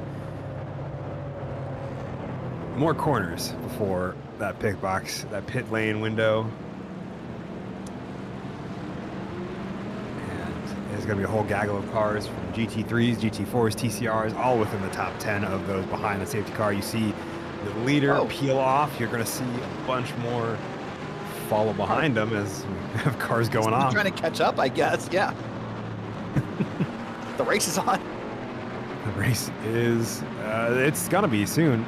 Meanwhile, P1, P2, I believe P3, all diving in to pit lane to serve their pit boxes. I believe Empire Racing, who's currently sitting in third prior to the pit cycle, has a stop and go to serve as well. Yeah, so that we were informed by race control there are separate types of penalties. There's stop and holds; those do happen in the pit boxes. Then there's the time penalties, and so there's different types of penalties served at different places. So keep that in mind. We're watching the pit stops here. Wait and see if any cars momentarily blink like that second one in line. That implies there's been a driver swap in that car. So possibly that team has picked a new driver to bring them home. Yeah, P1, I believe, P2, World of Racing, SimGrid, I think, as well as Empire Racing Vanilla have all swapped drivers. So for those, we have Luciano Woodvote, I'm going to say. I got that way wrong. Mark Reynolds back in the car for Sim Racing Grid Phantom, and Mike Braun diving into Empire Racing Vanilla. Very cool to see him out on track. Usually I see him in the booth on Sundays when I'm not commentating. So something that came to mind of note here as we're doing driver swaps. Typically as an endurance race moves on, you worry a little bit about weather and track temps and, is a driver not ready, for whatever weather we're facing. But remember, this is in Australia in August. So right now, across the states, we're dealing with the summer heat wave and the 90, 100 degree Fahrenheit days, and maybe some brief snaps here. But we're in Australia. We're at track temp, and someone have to convert for me. I don't do the non-American numbers, but we're at 75 degrees Fahrenheit right now. So like, even despite the fact that we're 4 hours into this endurance race, it is currently about 12:45 p.m. virtual sim time. But 75 degrees Fahrenheit has got to be in the 20s of Celsius, I think.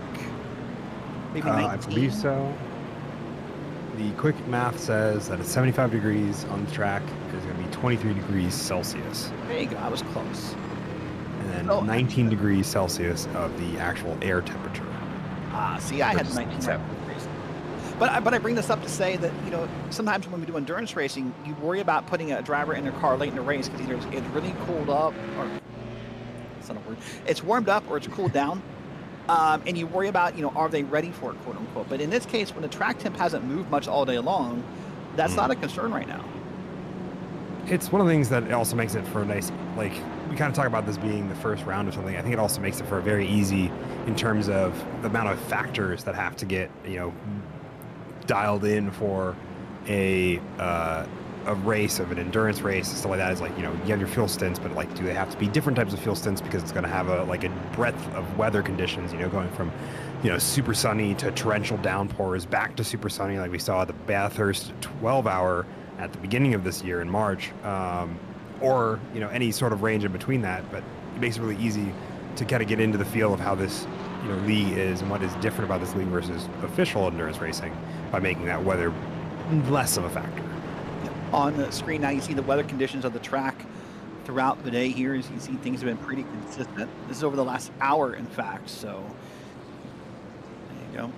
Of course, this race, no rain involved. I don't know if that'll be the case all season long for the FTR trophi.ai series, but at least today at the Bend, and I think that's for a lot of drivers a very happy choice that you get to race here at a newer racetrack. Your season opener, you don't want it to have maybe that much chaos, and so I'm sure a lot of drivers were thrilled when they saw the forecast earlier this week and saw no rain. I would have to be. I mean, I know we talk about it a lot in our endurance team.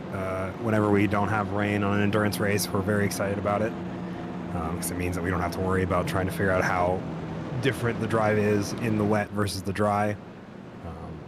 But I think it also is a lot of fun when we get that rain racing, because it really shows the consistency you're able to acquire in such inclement weather, and whether or not, and that usually changes the kind of the makeup or how the race plays out very drastically, depending. Yeah, I agree. It really shows how flexible you are as a driver to keep that mentality and how well you communicate as a team to make that work. Bottom right of your screen now, you're seeing some of the bigger movers up the field. These are some of them, by the way, not the biggest, I don't think. That shows plus 10 there. I showed a couple more on my own screen. I think I showed Empire Racing's up plus 12. Huge Ass Gold up 13. So there's some different movers up and down the field. But there certainly are.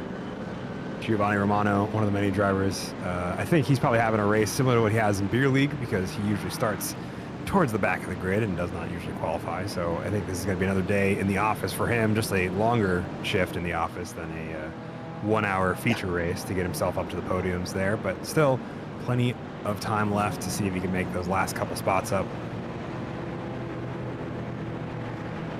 Well, we're riding around here under caution, and of course what comes to my mind is that, of course, every moment we're right under cautions, you just it's not going to cut a pit stop out for anybody by any means. But what it's going to do is it's going to, for everybody to possibly bring some questions into your last pit stop, right? How much gas could you need here? You may not need a full tank, depending upon how long this safety car goes. I mean, the lights are still on, so we're going around at least one more time, I would think. So we're not, I don't think we're close enough yet to say, hey, don't take the tires, for example. But again, we're cutting time out of your last pit stop. So as a driver in a team, that's got to be good news. That, how long you pit last could matter here. Yes, absolutely. And how long you can make the fuel stretch from here till your final pit stop. It's also going to be a big part, because it's how much fuel you need to put in. I think if we have green flag racing from here to the end, we'll see about one more pit stop with that drive being not quite a full pit stop, but definitely plenty enough time for, I believe, all classes to get their tires on. And I think we have Giovanni Romano with a, just speaking of, got a 10-second penalty there. Okay. It was in that a while ago, but we're just getting to it on the screen, I think. But yeah, there's more wave arounds happening. So you see a car going around the iRacing pace car, but a different pace car than we talked about earlier, than what we typically see. Has a different paint style to it. It's got one of the police siren lights on the top of it. So not one that, someone who comes from the oval side, you may not have seen this car very often, but a very nice looking pace car. A definite, I think, a massive upgrade to the iRacing pace cars of old. Yeah, it is the newest pace car. It came out with the actual, usually the kind of driving version of the car as well. It definitely has more of like the police look, or the definitely a different kind of official look. The lights, I think, look very upgraded by comparison to some. Yep. I think it's a good refresh for a safety car. If you want to peek in while we're under caution here over at Loudon, New Hampshire, Lucas Moody, Danny Bouchard taking you over on the other Green Flag TV YouTube channel through the IndyCar race at Loudon, New Hampshire. They're cooking along. There are only 61 laps to go, and there is a great battle happening for P1. So you're going to peek in over there real quick. You can also peek in the rest of the week here. We talked about it earlier. I mean, the races for the next, I believe, the next 7 days. Multiple races in some cases. A triple header tomorrow. Classic IndyCar, Blazing Pedals for the boys. Wednesday's another doubleheader. Just below that schedule of Premier Sim Racing is the beer league, where some of these drivers will be here. Finn will be back on commentary. Nolan Rimple will be back on commentary as well.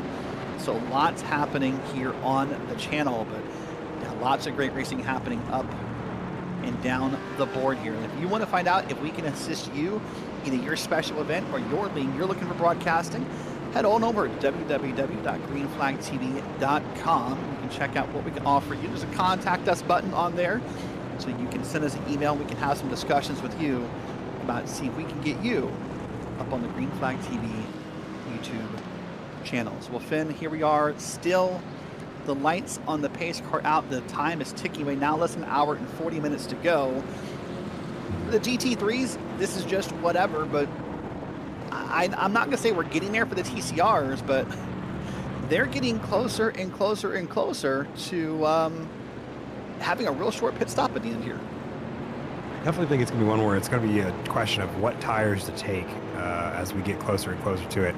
I don't also remember, I mean, I'm looking at kind of where the kind of front runners of GT3, or sorry, not GT3, TCR, currently are and when they last pitted, which I believe was a little while ago.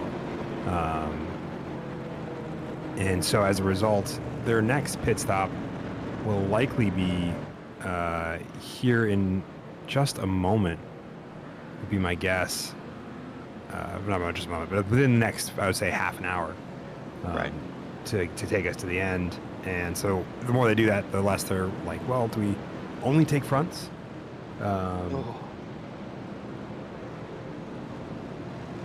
I'm sorry, I say ooh, because those two tire calls are always a little wild.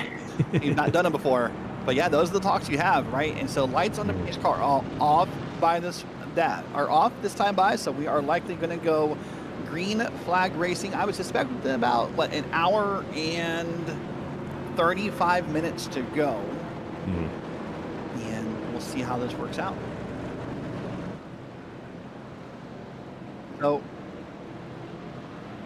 this is going to be interesting. For the second time today, Finn, that car up front, that yellow car, is going to technically lead the restart. We do not separate classes on these restarts, so that TCR is going to lead us to green. Now, I'm not casting dispersions on the car as much as maybe the system. And I say the last time this happened, we went yellow pretty quickly because there was a just 2, 3, 4 wide chaos in the first couple corners when I were trying to pass a slower car.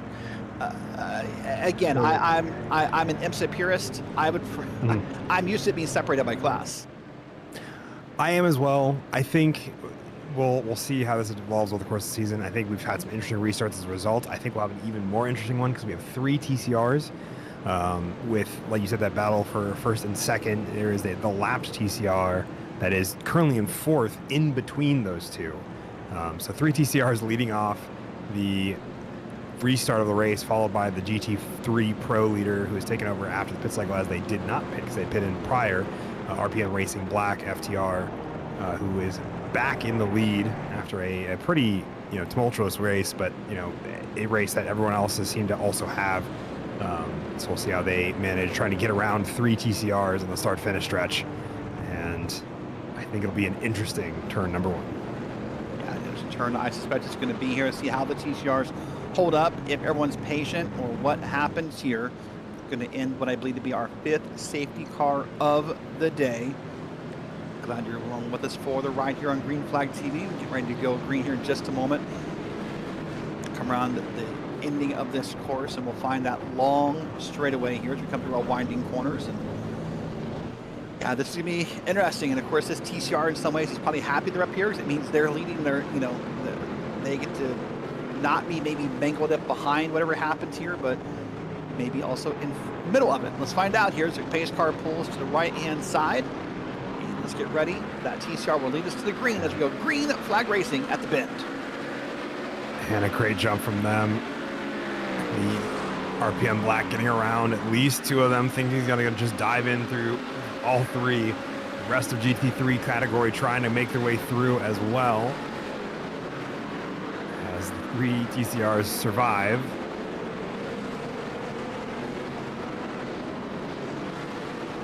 So far, so good through the corners. Everyone's kind of winding their way through some too wide racing. The camera's jumping around here, but everything looks to be good. So far, no calls of concern. And there's a car off track. That may be a single car spin. Oh, and there's an accident, I think, a little bit a ways up ahead. Oh, there's a big one. Pretty gnarly one. No, that's a massively destroyed car. And there's still more happening right there. That's got to be a safety car coming any moment now, you'd have to think. Oh, boy. That was No getting hit. I don't know how that's not a safety car. I know that we have the threshold system, but with all the cars hit, repaired, off track, sideways, you'd have to have thought that would have broken the meter there. But no, we're going to stay green flag racing. We're going to keep things moving on along, and we'll see a couple of different battles happening here on this opening lap. That was stage one racing at the heart of that. We'll probably have a better, closer look at it later on, but that's heartbreaking for them, man. It's likely caught in the middle of something. Right now, this is the GT4 Pro lead. Again, this is the battle has not gone away all day long. These two cars have just really been right here on top of one another with Sim Racing Esports Sweden trying to get the lead back, trying to make something happen, but they also have to be careful about all the cars coming on through. This is both the fun and the danger of multi-class racing. yeah, it is one of my favorite parts of multi-class racing, but it's also one of the harrowing parts, no matter what end of the spectrum you're on in terms of the speed differential between all of these classes. It is always a very unique one when you either get or don't get the benefit of traffic going your way or going against your way, but usually a bit of column A, a bit of column B, it giveth and it taketh. So you see these cars still falter too wide as we see one of the Porsche Caymans go off, trying not to come into too much contact with that other Mercedes of the Inosis Esports GT4, and that was the .XLSX Project Sync Racing Cayman that got off there. Pretty busy lap and a half or so. This right here is where that wreck happened last time by that involved multiple cars. We saw some broken body parts, and let's take a look and see what did happen now as things have kind of started to come to a simmer for the moment. And there's the ending of it. So this is what the end result was. We'll back it up again and see what may have got us there. Watch right about the middle of your screen. This is the car that goes off. He's going to come back on track, and there's a car spun around. Keep watching here. We'll see a tip, he just got slide, he just spun, and then that contact happens. Oh my God. And then off to the left there is where the Audi that was behind them, Project Synced GT3 Audi, had run off with one of the Lamborghinis, I believe, of Pegasus. And the hard part about this replay to watch, Finn, is for someone to understand. Maybe you're a relative, you're a family member, you're a spouse watching this race because you know someone in it, and you don't quite understand what's going to happen right up. Oh man, there's cars all the way up there. There's that green Lambo up there. But you see cars continue to hit that car parked in the middle, and you start to ask yourself why, how, what are you thinking, those kind of questions. But when you're going through these corners and you're behind somebody, typically your view in a race car is the bumper in front of you. And so it's not until that car moves and then you see, oh God, there's a parked car there. Like, it's kind of more of a surprise than you think it is. Watch this view here. You'll see what I'm talking about. This is how we start to end up kind of hitting race cars. This could be just a car in the midfield. It's one of the TCRs. You see that Hyundai, dashboard there. But you're seeing the kind of what is on screen. You don't see cars around you. And you don't see, the incident happen until, like you just saw, like, it's blowing past you. And luckily in that case, that T-Star was able to get around to the high right side and move around it, but not everyone gets that opportunity. Sometimes you just go, oh gosh, there's a car there. There's nothing you can do but help make that contact. Well, here we are back with live images here. And you see that prismatic car getting passed around by a faster class car. Some smoke up ahead. And that's going to be a GT3 AM car that's getting right in the way of Enosis Esports. Purple, yellow cars up in the air. Watch this here. It's not this corner. I think it's the next one he's going to ribbing here. Late on the brakes here, keeps it going the right direction. You see the same kind of corner that's caught out a good number of cars. It's going to be, I think, the downfall of this one as well. So he doesn't apply, he gets just a little too over-rotated off to that curbing.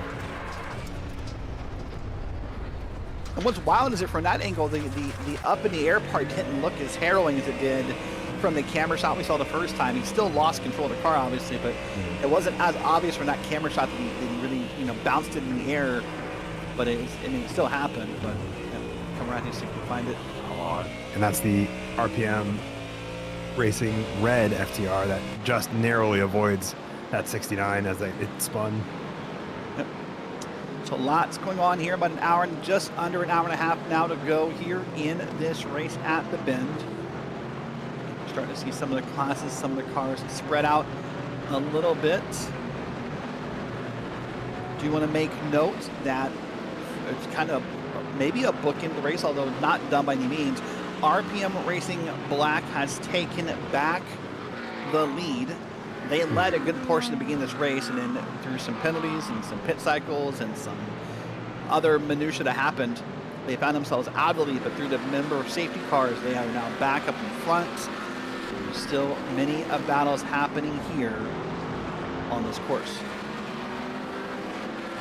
Yeah, certainly is. We watched them almost go 3 wide into the final sector.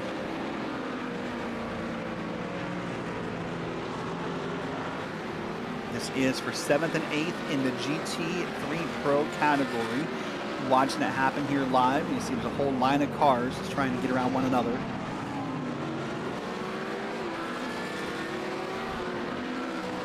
These are all, so you get these 2 cars here for 7th and 8th, and you got some other cars behind who are fighting for different things. And again, that's one of the pros and cons of endurance racing. Sometimes you'll have a car who just wants to race because maybe they haven't got a chance to in a while. They're not racing you. They're not. Maybe they're a lap down. Maybe they're not. But they're going to try and make a move and make something happen sometimes, and that can irritate a driver. That it certainly can. And you can see, I think, patience is prevailing for that BMW, who has decided to let them through as they are not battling in position with each other. That gap between P7 and P8 there opened up pretty well at this point. That Project Sync Racing team getting a bit of a gap between that MRC X Quad Dash BMW. Just up the road as well. P5 and P6 of GT3 Pro. Yep. Battles Or in a battle here, but a bunch of other battles. This right here is GT4 Pro. This is for P4, P5. You see the race happening here on the track. So a car really snapped to the side there, but all is good. Just a pretty aggressive move there. Wanted to clear that TCR.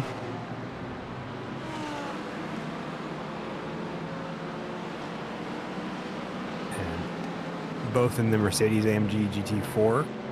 So we'll see them probably take very similar lines and have, equal pacing. So it's really down to driver skill and setup in terms of how they gain or lose time with each other. And in the background of that shot, you can see him there, the WBM White, who is in, I believe, what is going to be 6th, is not far off from this fight either. This is the GT4 AM leader right here, we're being told. So That is correct. Having its own good time out here. So now, as we begin to hopefully calm down in this race and have a good run in, we talked before we went green about how the cycles could work here, how we were under caution for a while and what could do to a fuel run. So as a driver right now, how hard is it to get a driver to calm down and maybe slow the pace to help that final pit stop? And right now, if you look up and down your ticker, I mean, each class you're going to see some big leads, either maybe a second, for the GT3 Pros. You see more than that for every other class. So if you're the leader of any class right now, how easy is it to slow down your pace and kind of ride and save fuel? Or is that harder for a driver to change your pace? It really depends on the driver, largely, especially with drivers like we're seeing here. I know Mike Braun and a few other, but just a bunch of names on this board that I know of that are pretty capable of saving fuel without losing too much time. It's not a hard skill to do once you've learned it, once you know where, especially where the lift point is, to get really maximize fuel without losing, maybe more than a tenth a lap at most. It's possible to do. Whether or not how much that impacts, especially if you have other drivers who are not making that same lift and coast maneuver, as we're watching this battle for 7th continue. What's the hardest part of it? Is it changing your braking points, or is it just turning off that part of the brain that wants to go all the time? What's the hardest part of the saving? I would say it's adding another layer of things to keep track of. Is the easiest way to put that. It's, you have your usual gas, brake, where your braking markers are, all the other stuff that goes in the car. But you also have to go, but about like 20 meters before that, the next board up before I hit the braking marker, I also have to add in the layer of lift here to then save a little bit of fuel over the course of a lap, which over the course of a stint gives me another lap, which means I have one less lap of fuel put in at the end.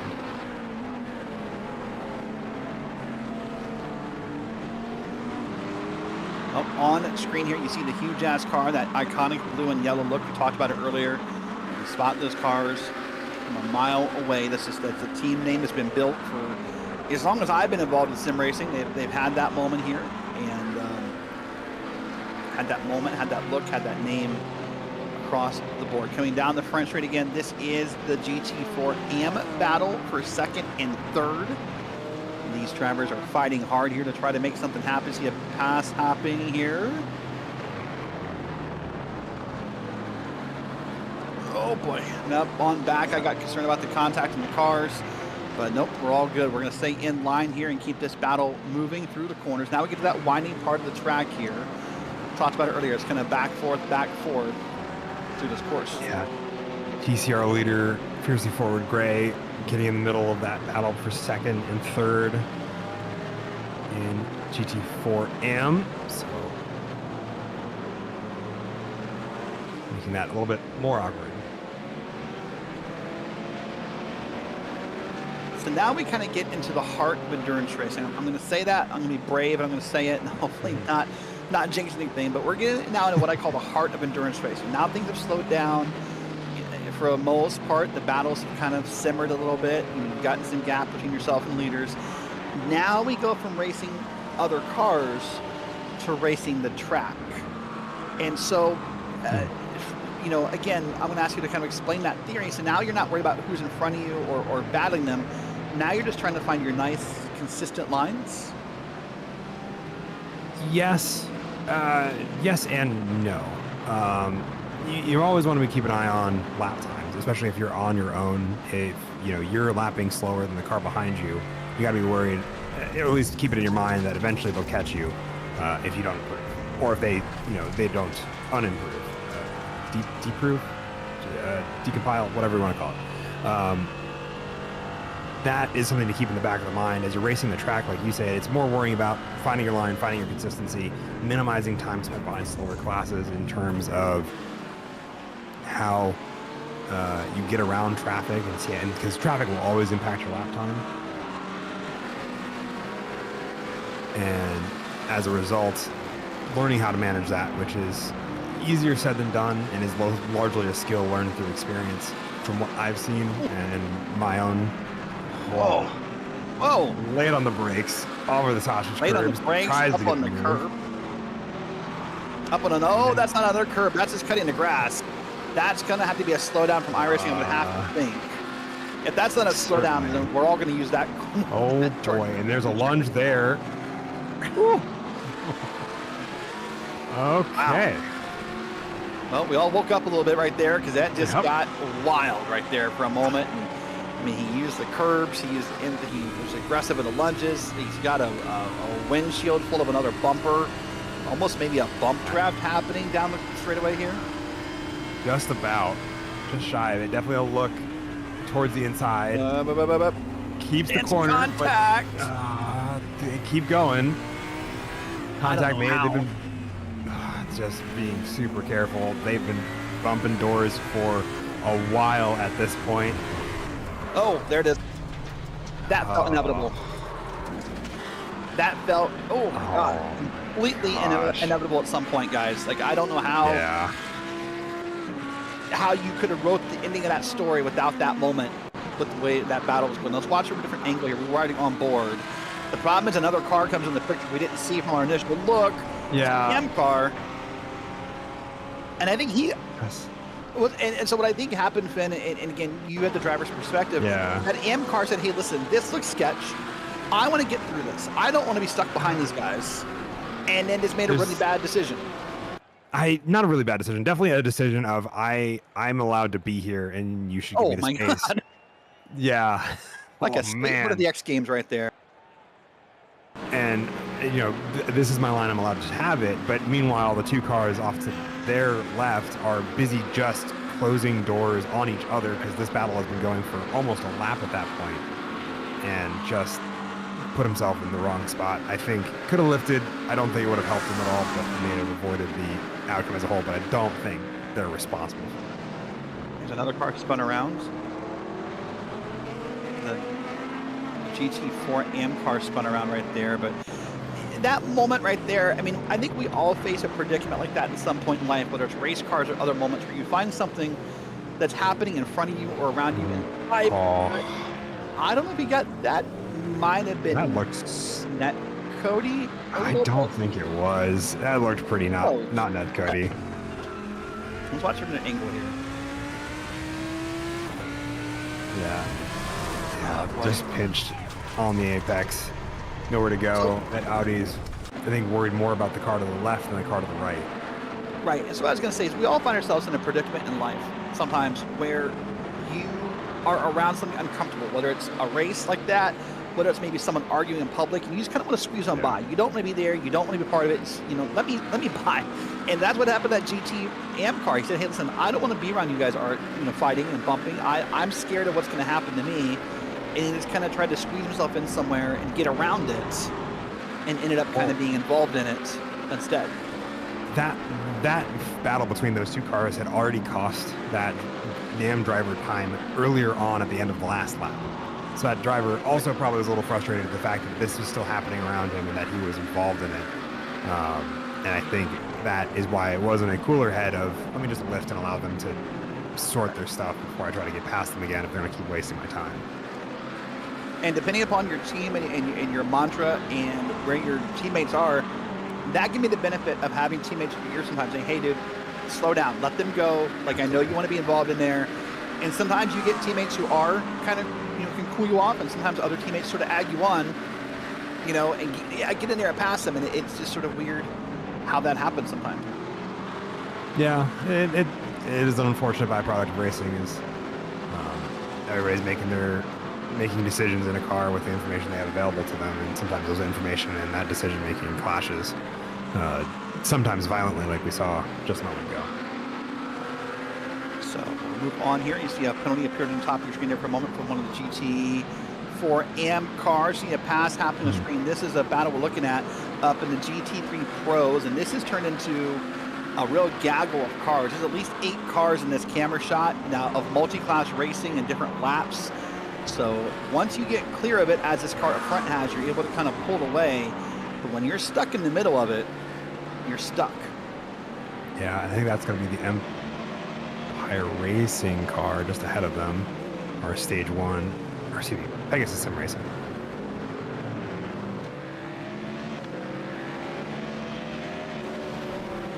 We'll go back here to the GT4 Pro League. These 3 cars still in the battle with each other. Sim Race Sweden getting back into the fight, and the wrong stuff, as well as Carbon Racing, all bunched together. Very cool to see.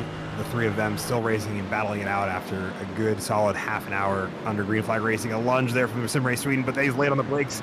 Oh, too wide. That's not going to work. Oh, it does work. Oh. Ow. Managed it very briefly. I think the wrong stuff being very patient there, I think, was a huge factor. Wow. On the list of things that I thought was not going to work, that was, watch this again. This would be the replay of that moment as they're going to come down here through the straight into turn one. See a car lunging in from behind. I think that's RPM red. That's one of the, yeah, it's a RPM red. That's one of the faster class. And, oh, it's just a GT4 sandwich with that GT3 in the middle. And probably, luckily, the only way it worked, Finn, is the fact that it was a faster class car in the middle. So he was kind of able to get on the gas and get away. Had those been all three GT4s, likely a much different outcome. I would have to believe, or at least an outcome that was a little bit more, damaging than just a swap of one position amongst all of them. Well, we'll let you know as we're coming closer and closer to the 1 hour mark. We started the day off with 53 cars. By my last count, Finn, still over 45 cars on the track in some capacity, some maybe a little bit more beat up than others, but still a fairly great number for almost 5 hours of racing to see that many cars still on the track. Certainly, and plus all the battles that we have happening in that same space, I think it's a very good set of testament of what these drivers are looking forward to over the course of the next 5 rounds of the season, and the not all equally long, but roughly the same length endurance racing that's going to happen for all of them.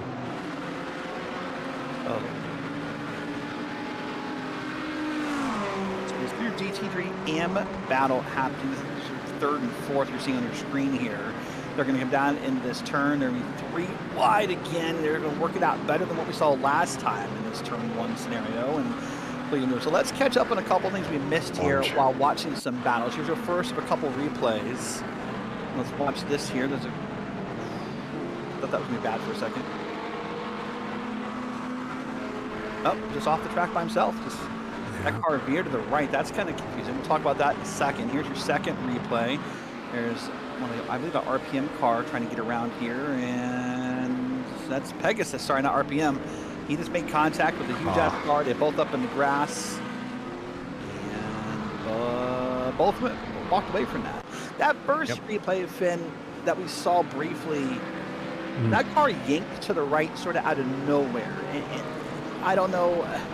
It could have just been a loose race car or something, but it made me think hardware failure when I saw it, because a lot of wheels when they disconnect, they snap one way or the other. And that car just felt like it snapped to the right for right, I believe, for no good reason. I believe so. I'm not 100% sure if it was that or just a weird snap oversteer that sometimes happens, and especially a lot of the mid-engine cars, they're possible to do it. Some are more likely than others. All have the opportunity to do it if they're pushed the wrong way with the right setup. Oh man, as the wrong stuff looking to capitalize on that door left open by the GT3 Corvette just in front of them. He's going to swap that position back, but they're going to go too wide down to the start-finish line, which will mean that they're a little bit slower than the car racing right in front of them. Drag race. Side, door to door, car 3, 4 wide down the front straight. Luckily, a multi-class racing, so we kind of got rid of that. Here's another car. This will be closer to turn 1. Let's see how this works out. Boy, that camera up there is scary. Up there like that. You don't get all the depth perception you need out of it sometimes, and it just looks super close to everything. But that all worked out pretty well into turn 1. And that turn 1 spot, I mean, that's been time after time the scariest part of this racetrack. Definitely one of the scarier parts, but it's also like what we've talked about when I was walking through a lap. It's one of the better spots to make some of these passes, especially if you have a run with the draft like we talked about, or just the position to be on the inside of that corner, which usually nets a pretty good run out of turn 2 and into turn 3. See if that changes here. These two, Giovanni Romano and Ian Cable, in a battle here. Giovanni Romano grabbing the inside line in turn 3 there. I think it's going to net him the position.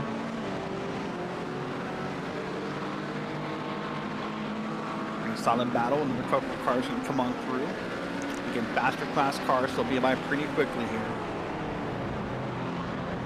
So when planning out an endurance race such as this, if you're going to drive in it, there's obviously positive and negatives to any decision you make. So in this case, there's 3 classes.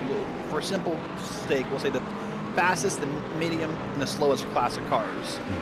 Do you have a preference on where you want to be car class-wise? Do you want to be the faster cars making the passes? Do you want to be the slower class cars who kind of gets, just to be there? What's your preference? It really depends on the car.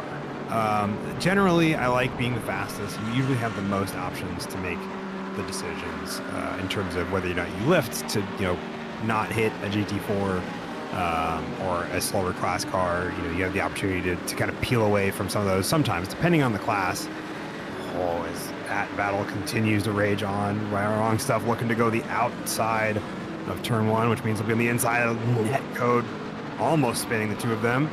Wrong stuff. Also getting almost into the rear end of that. GT3's getting bottled up. GP4 in GT4 Pro also joining the fray in the background of that. So to continue this talk we're having about the multi-class and the speed, so this is really probably the most frustrating part when you could be behind this battle as a GT3, knowing you're faster, but knowing there's just no way to get around it right now.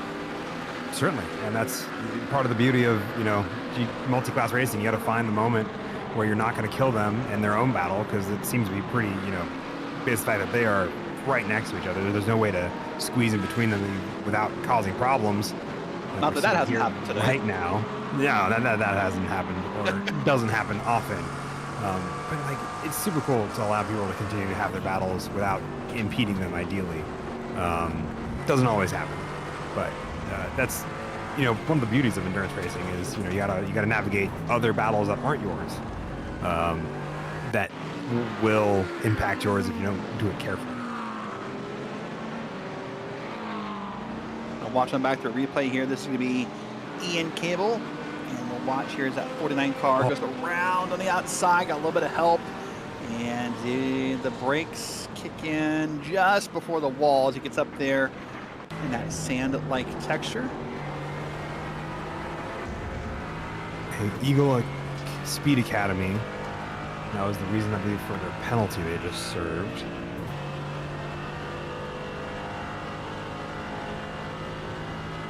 Was unfortunate off.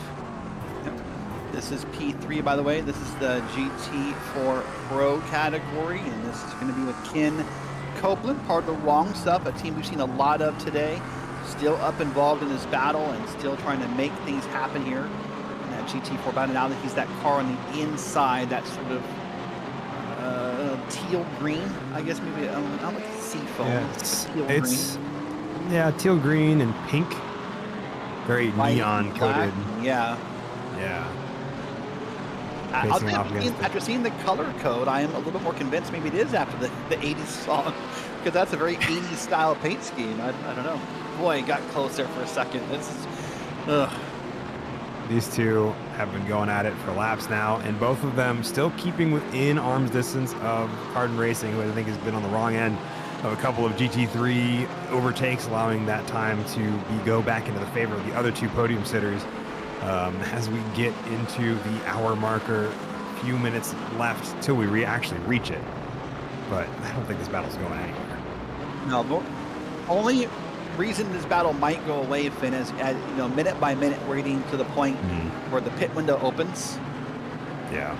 And so that might be the only reason this battle goes away, is that maybe someone undercuts. And talk about that for a second. If you are in this battle and you get frustrated, maybe the best thing you can do is say, hey, listen, obviously I'm not making enough time on the track. Is he's going to try with the lunge and a car on behind who makes a small bump, but they're all good for now. Come back to my thought in a second. Down the straight, this should give us a minimum breathing room. But maybe if you're not happy being in this battle, in about 5 minutes when that window opens, maybe you do come down pit road. Hey, listen, I'm done with this. Let me go pit now, get some clean air, and kind of clear my head a little bit. Yeah, definitely a thing you can do. I would say it's probably a thing that may benefit, especially as these drivers might be faster over one or the other. And if they're going to keep going too wide through turns 1, 2, and 3, the wrong stuff, as well as Enosis Racing, who is now right behind them. So this battle that was a three-way battle for all the podium spots now includes a fourth car just behind them.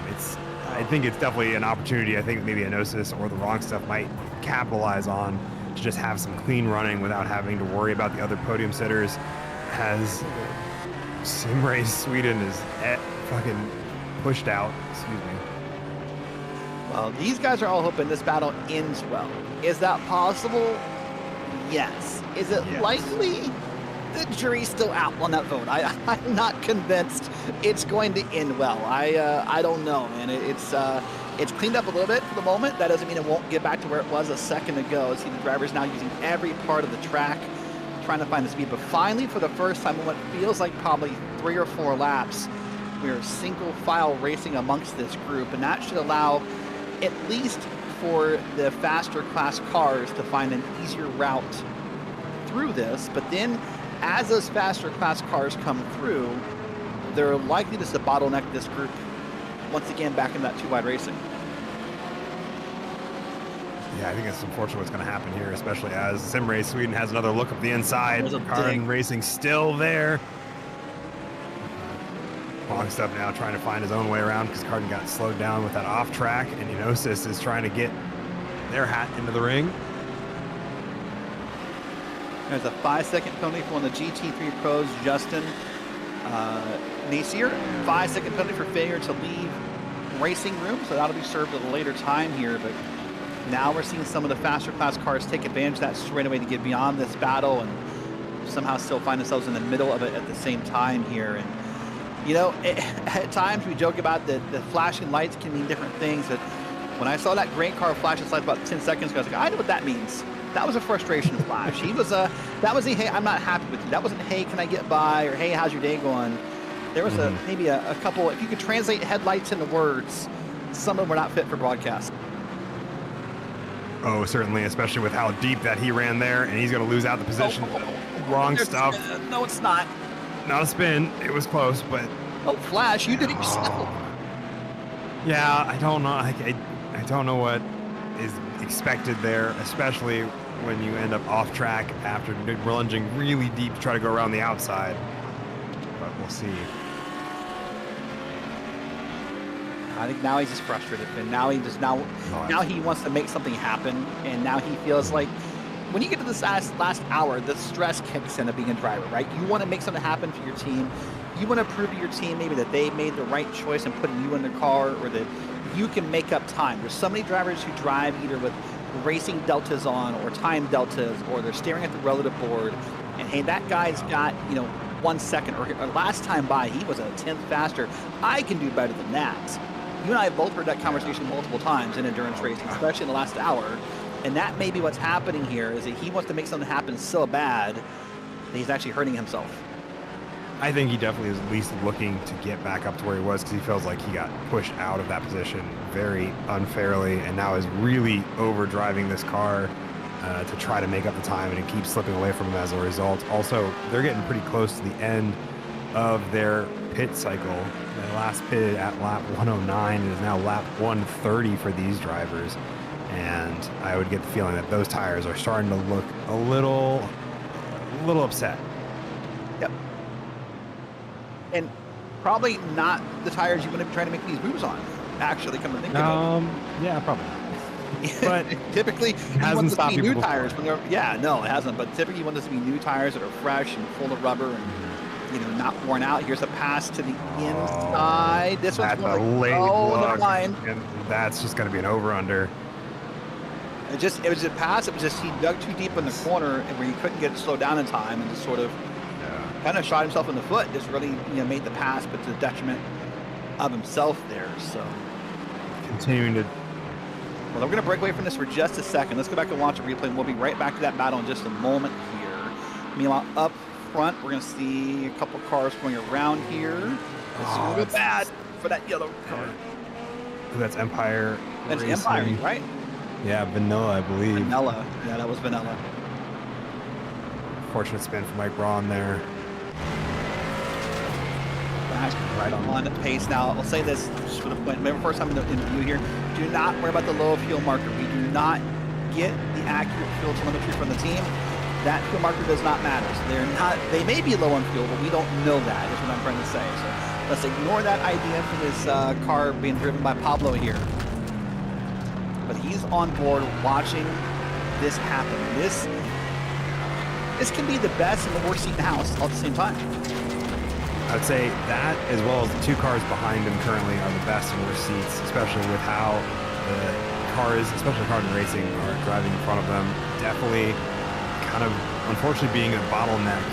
You watch him just driving alongside, waiting for that opportunity, pushes to the outside. And we're going to see how well this goes for him, as well as Project Sync that is trying to get around Treehouse Racing. Top 6, I believe, are all separated by 2 seconds overall. Maybe Yeah, just it a looks little that bit way. more. So right now on your screen, seeing this here, we're just at the 1 hour marker and having a great time here along with you. Glad you're along for the ride for the final hour of this opening race, a 6 hour race. And there's a spin. Nope. Actually, I think he kind of bumped him back around, actually. Kind of turned him and then helped him. So here, I'm sorry, let me fix that for you. Yeah, that he certainly did. He was looking to have the racing line, and I think it was a late look from Enosis, who was trying to just get to the apex. That caused it, so that car got going back the right direction, got shuffled back to the back of the Pro order, almost into the middle of the AM order for GT4. I think we're in the window now where Cardin Racing could come in and take that pit stop, get for the end of the race, and get out of all this, clear the head, reset, and then just put in some lap times and make it come out at the front of all of these cars when they all get done with their pit stops. Yeah, that's true. We're now less than 1 hour to go, so I think pit stops are open for almost everybody at this point. So when you want to do it, now the problem with doing it right now, we don't talk about a lot in road racing, is that pesky safety car, right? If you pit now and that safety car comes out, how much, where can you line yourself up? Do you go to the front? Do you go to the back? All those questions you have typically comes up more on the oval side of racing. So do you run it dry and hope that a safety car gives you extra fuel mileage? What do you do? Could be the questions. More penalties coming in now up in the GT4 Pro. Another 10-second penalty for incident fault for Justin Hall.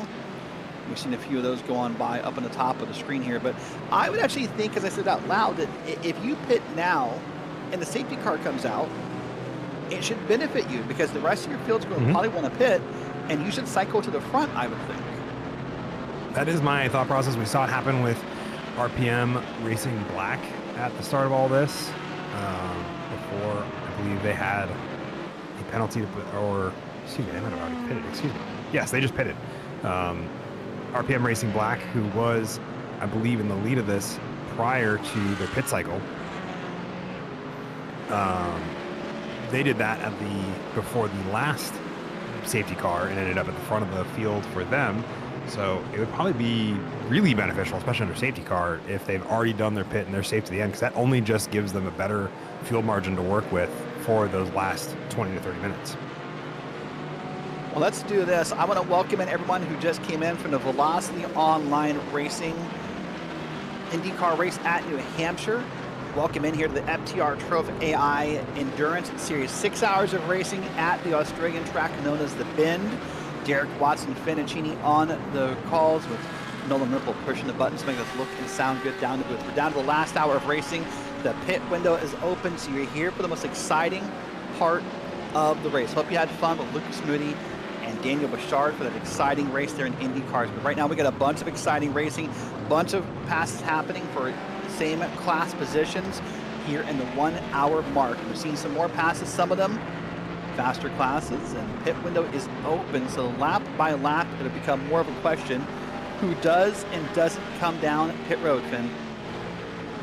Yeah, it'll be that question. We saw RPM Black already get theirs done and dusted. We'll see more coming in. I believe that's the 69 of Flaming Ford Space Skin Racing. And they've Enunciation is important. Enunciation is important in commentary really this time. And that's why I put the space there, because I wanted to keep it as enunciated as possible. There's a couple drivers we faced throughout the week on Green Flag TV that enunciation matters sometimes. And here's a pass happening on screen here as we're now approaching the 56-minute mark. This is third, by the way, in GT4 Pro. That's what this pass was right here. So, again, it's exciting to see here. I mean, it comes partially because of the product of the safety cars, although we've not had one in a while now, that we're within an hour to go, and we're still passing for position. It's, I think, one of the fun things about safety cars is that you pass for position. You can have, we had a 6-car train of all of the GT4 Pro cars all together a few laps ago. From P1, P6, an off track there. I believe Project Sync is going to bring the noses back into this battle for the final podium spot. But it's so great to see those 6 cars all still together within the last hour mark, and then it's going to come down to pit cycles, fuel strategy, raw pace, a mix of everything that makes racing as fun as it is to see who comes out on top. Yeah, there's been a bunch of battles that have been happening here. So if you're just tuning in, welcome on in. There's been a great battle in the GT4 categories. We were following the wrong stuff for a while. They were trying to make the right stuff happen, see if they could make the pass for position. Let's come back to that battle for a second and see how that's going. To still nose to tail. Got another car up in the way. What role will they play? And none so far. As you now come down to the corners. Just been, these guys have been this close, Finn, for what, the better part of 45 minutes, it feels like. I feel like that's the case. Between 30 and 45 minutes, they've been this close. They've swapped positions. They've been everywhere in that group. There's going to be a spin a ways up the road from this battle.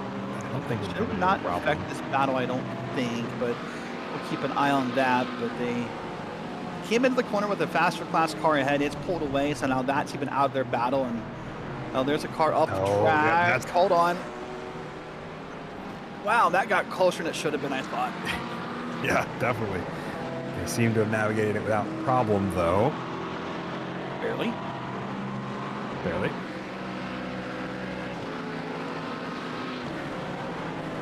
We've seen this battle right here happen throughout the day. I mean, these guys have swapped spots a couple times. You've seen some aggressive lunges. We've seen some door banging. Things you don't typically, I don't know. I sort of things you don't typically see in road racing. But I think as road racing is evolving, Finn, both in real life and in sim, it's getting a bit more aggressive in both realms, I think, right? Like, it's become more common to see people do bump drafting. Hold on. That's a car in the way again. I'm amazed that car somehow keeps being in the way. It's like he pulls away and then somehow he makes a mistake and he kind of finds himself right back in front of these drivers. But I just think in real life, I feel like road racing has gotten more aggressive over the past year. The bump drafts you see in real life, a little bit more of rubbing between the cars than maybe we're used to. A lot of road racing purists will tell you that's not racing, Yeah, you don't watch a whole lot of supercars though, right? I know of supercars. I know that's aggressive. That's like watching like NASCAR at COTA. Yeah, I've seen that before. Yes, yeah. As someone called the NASCAR of Australia, including Nolan in the booth, who's just said those words, so I'm repeating them for the purposes of the broadcast. But I would agree with it wholeheartedly. For some road racing disciplines, bump drafting and door banging have been around as long as the racing has been around. Purists will absolutely agree with you, but those purists are also usually driving the nice old AC Cobras that if they dent it wrong, they'll never be able to fix it the right way. So, like, it's 6 1 half dozen the other. No, seems smoke up the road. No sign of what that may have been. Maybe a car that's already been towed off the road or got back on the track. No, it's Alexander Hammonds, I believe, who just had an off track, is back on track racing just in front of these 2 cars. So not in a position that I think would be a problem at the moment. Let's watch that replay and see what you saw here, and you'll see up ahead. I think he just misses the braking a little, or gets a little bit loose here, and then catches it, but it's sliding off the road here. Corner. That corner has caught more drivers off guard today. That one corner, it feels like every time we see I feel like most times we see a car off the track. it's there. Certainly a steward penalty for the number 452, which is our last current driving TCR.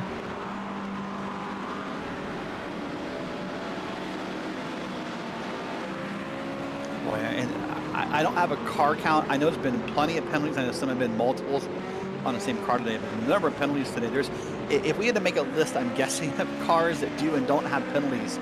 I'm not sure which list actually is the shorter list. It feels like we've seen a lot of penalties handed out here in this first race of the season. This on screen right now, this is 3rd and 4th in GT3 Pro, your top class. So this is a good battle. Car behind, the huge ass car, the blue and yellow, has not pitted yet, by the way. I believe P3 already has. They pitted back on lap 140. Actually, yeah, 142. Yeah. Your leader is currently on pit road, by the way. For that, so you'll see a bunch of cars down pit road. Remember, the pit window is open right about now, so these are your final pit stops. I mean, I'd have to say, Finn, right now, no matter what, these are final pit stops. Even if a safety car comes out, that's just going to shorten the run. Unlike oval racing, new tires won't matter that much. Not really, especially when they have a bit of a warm-up period to break them in, to get them into a window, and you're not just going left. You do need to actually get them to turn a direction. Hold on. There's someone not going to left. There's two of them, in fact. And that is going to end that battle we've been watching for the past good number of while, because there's a car on around. There's a car smoking some tires. Boy, that's the unfortunate end to a battle that, I mean, you and I said that was not likely to end well all the way through the race, but let's see what's going to happen here. Watch right in the middle of your screen. He just lunges in and hits that green car, and then... Well, that green car checks up. And that's the thing I want to, notion there. If you look on board with Sim Race Sweden, there's another brake on top of the regular braking for it, and I don't think Sim Race Sweden brakes as much as they expected to initially, and then have to try to correct it and don't correct it fast enough. So see the brake, and then a little extra brake there, and that's where he didn't brake initially enough, and that's where the spin happens as they make contact. So unfortunately, Sim Race Sweden on around. That'll put the right stuff well ahead here. Let's watch a different replay. This will be from the back here. Number 4. Oh boy, just cut the grass. Deservingly had to get around that. Good job by Ricardo there. And he is on through the wreck. And a good heads-up driving from Ken Copeland, who almost collected him in their own incident, trying to avoid the first incident. So both of them being very on heads on the swivel and be able to get through that very well. And this is the part of the race I like to call the witching hour, right? There's a lot of times when you get to tracks like this, where under green, you're only going 1:45 a lap. There's still plenty of laps left here. And so this is what I call the witching hour. A lot of weird things happen in the last hour of a race. There's been many a times when you can do an endurance race and you can be in P5, P6 in your class with an hour to go, and somehow you're like, whoa, we're on the podium. How did that happen? It's because people get aggressive, they get impatient, they get excited, they get anxious for the race to end, and just weird things happen in the last hour of a race. Yeah, weird things happen. Mistakes get made that usually wouldn't happen. It's, the gambit never ends of what is possible for a race here, especially in the final hour. My guess is we'll see that continue, especially as some of them are trying to make up final positions here, and bold moves getting employed that are maybe not the safest by some of the runners that are not on the podium looking to be on it. See how that works out here. Well, I think we're just about probably getting close to being the end of the pit cycle, at least for the GT3s. I see one car, I believe, back in P3 for Huge Ass, who's not pitted yet. They're the last holdout, I believe, in the GT3 Pros. For the GT4s, I see pit stops happening as well. So lots going on here in this one. Well, let's do this. Let's step out for a moment. We're going to get in our last commercial break. After this, we're going to take you all the way to the checkered flag here on Green Flag TV. Derek Watson, Finicini here with you. We're back in a moment on Green Flag TV.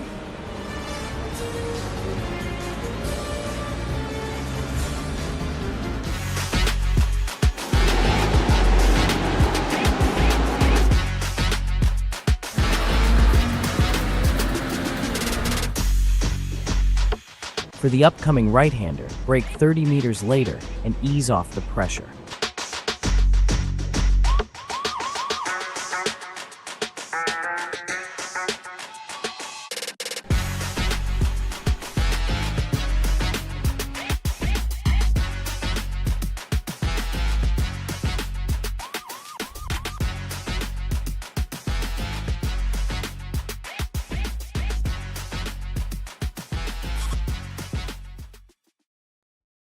Racing isn't easy, but experiencing it is. iRacing puts you in the driver's seat with the industry's leading sim racing game. Drive on laser scan replicas of the greatest racing circuits from around the world. Go head-to-head against other drivers chosen by skill-based matchmaking to ensure competitive racing at every level. Compete across all your favorite series. In officially licensed cars, engineered to deliver the most accurate driving experience possible.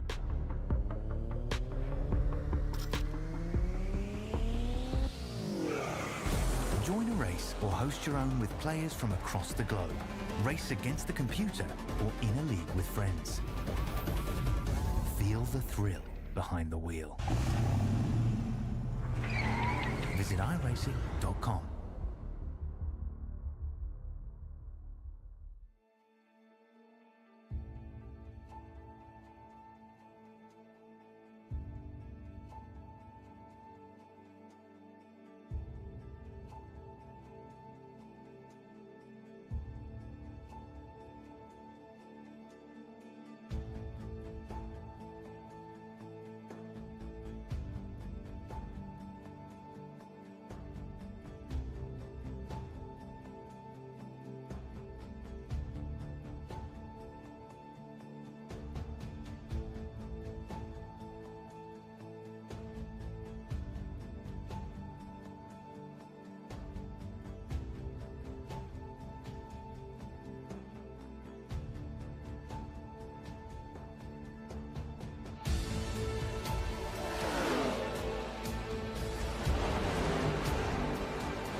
Back with you here live on Green Flag TV. Derek Watson, Finicini. Breaking news we need to cover really quick here while we're under break.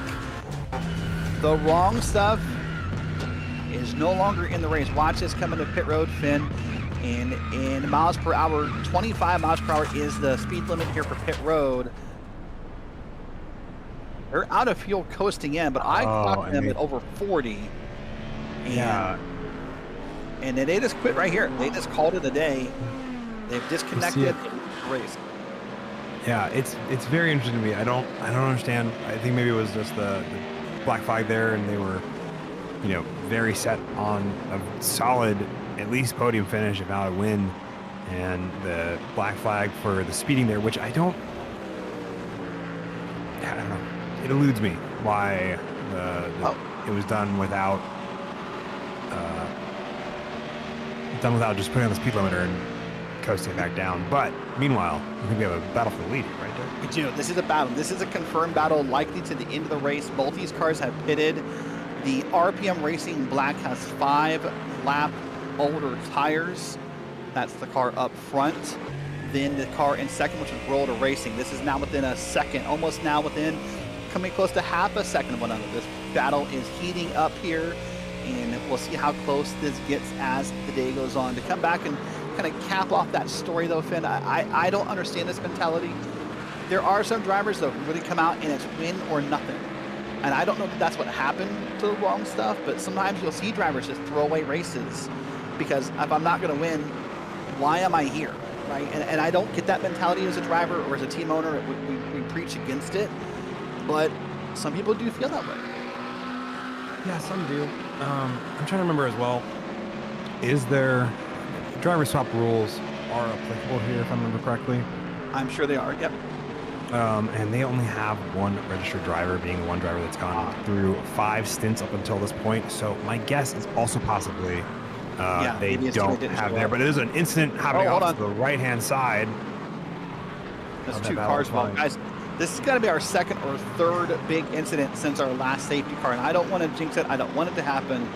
We keep talking about that point threshold of, you know, the system triggers at some point. Darn it, we got to be getting close. I mean, we saw the big wreck happen in the middle of the road. We saw this now happen with the contact, the car off the track. There's a second car behind him off the track. So, I mean, the trigger system points do drop off over time, but it just feels like you just kind of feel it coming almost. You just kind of feel that tension building, and I hope it doesn't. We're got under 39 minutes of racing left. We got a great battle here for the overall lead. We got battles up and down the field. So I'm hoping, beyond hope, it doesn't happen, but let's kind of feel the aggression picking up here a bit with 39 minutes to go.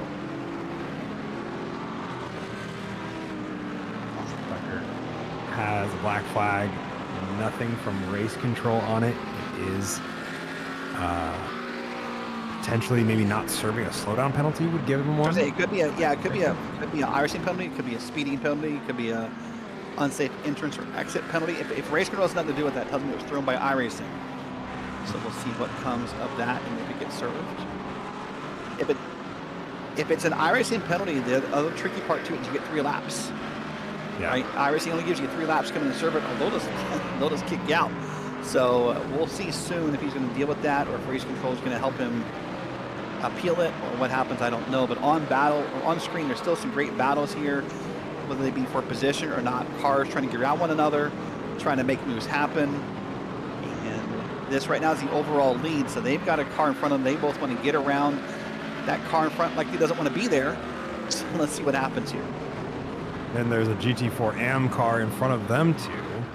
So all of them. So it just keeps getting bottled by slower and slower cars up the road.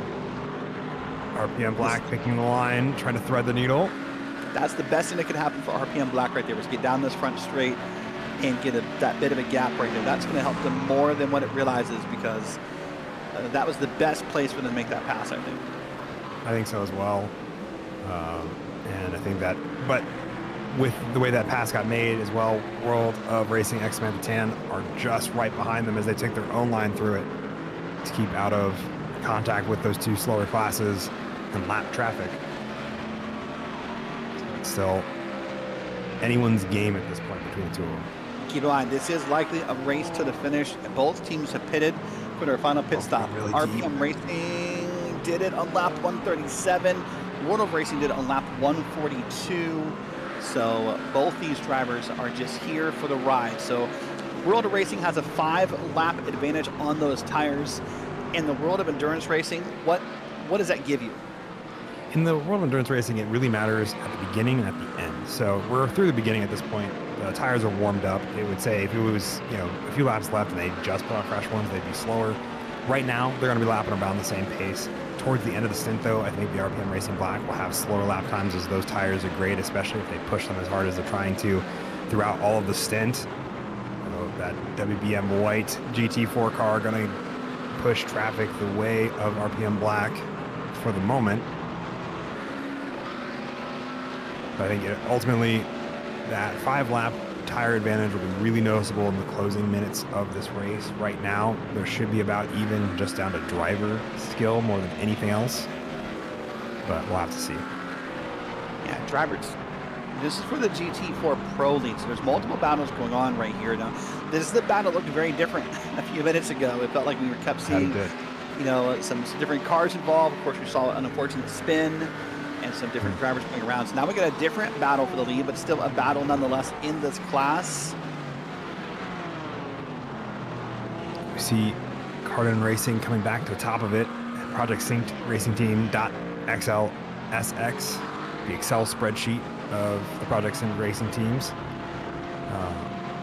With Sim Race Sweden not far behind. I think the spin costing them more time, especially after the pit cycle, and getting that car maybe put back together to put them a little bit further behind, but they are still on the podium at least, if nothing else. Yeah, doing a great job here on the podium. And listen, it's fun to watch this as a one-off race, and I think oftentimes we think of endurance racing in sort of a one-off scenario. I mean, this is a league.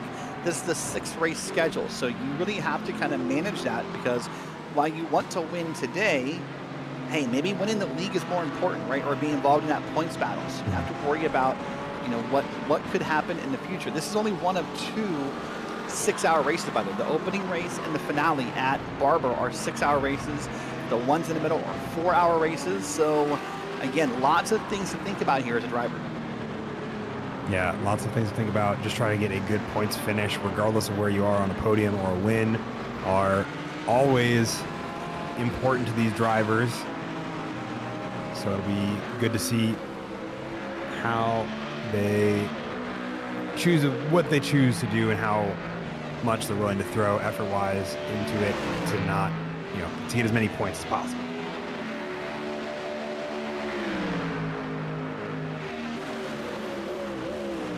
This is a battle for the overall lead. This continues to be close. In fact, probably getting a little closer. We're now down to 0.3 of a second. At one point, we're at half a second. So it's slowly closing in here. Now, when you're looking at a time with still 34 minutes to go in your world of racing, at a track that where we're taking about 1:47 a lap, we've still got a good number of laps left. Do you think you have to wait and kind of pick your one shot, or do you still think that if you try to pass now and fail, do you have the confidence you get another chance, or how does that work? I think the answer for me is one that's a little bit separate. It's waiting for the mistake or the traffic to swing in your favor enough to be alongside to open that door for you, or you have the mistake there beforehand, or you wait until you have just the perfect run to get a great on the brakes into one of the big braking zones, turn 1, turn 7, one of the many ones there that those that have large braking zones that you can really kind of jump in, either on the inside, on the outside, stick it and run and keep the position there. Or is the good way to do that, though, after that, you're no longer the one who gets the benefit of the draft, and on a lap later, it's entirely possible that you're the one who's getting pick and rolled, for lack of a better term, off of traffic. There's a GT4 lead right here, and they're kind of starting to lean on this. This feels familiar.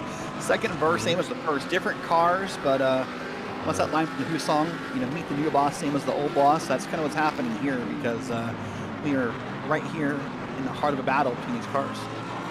And GT3 traffic and teammates are helping each other out as they go 3 wide. Cardin Racing choosing to back out of it. Wild how that car moved there. Good heads-up driving from all of them.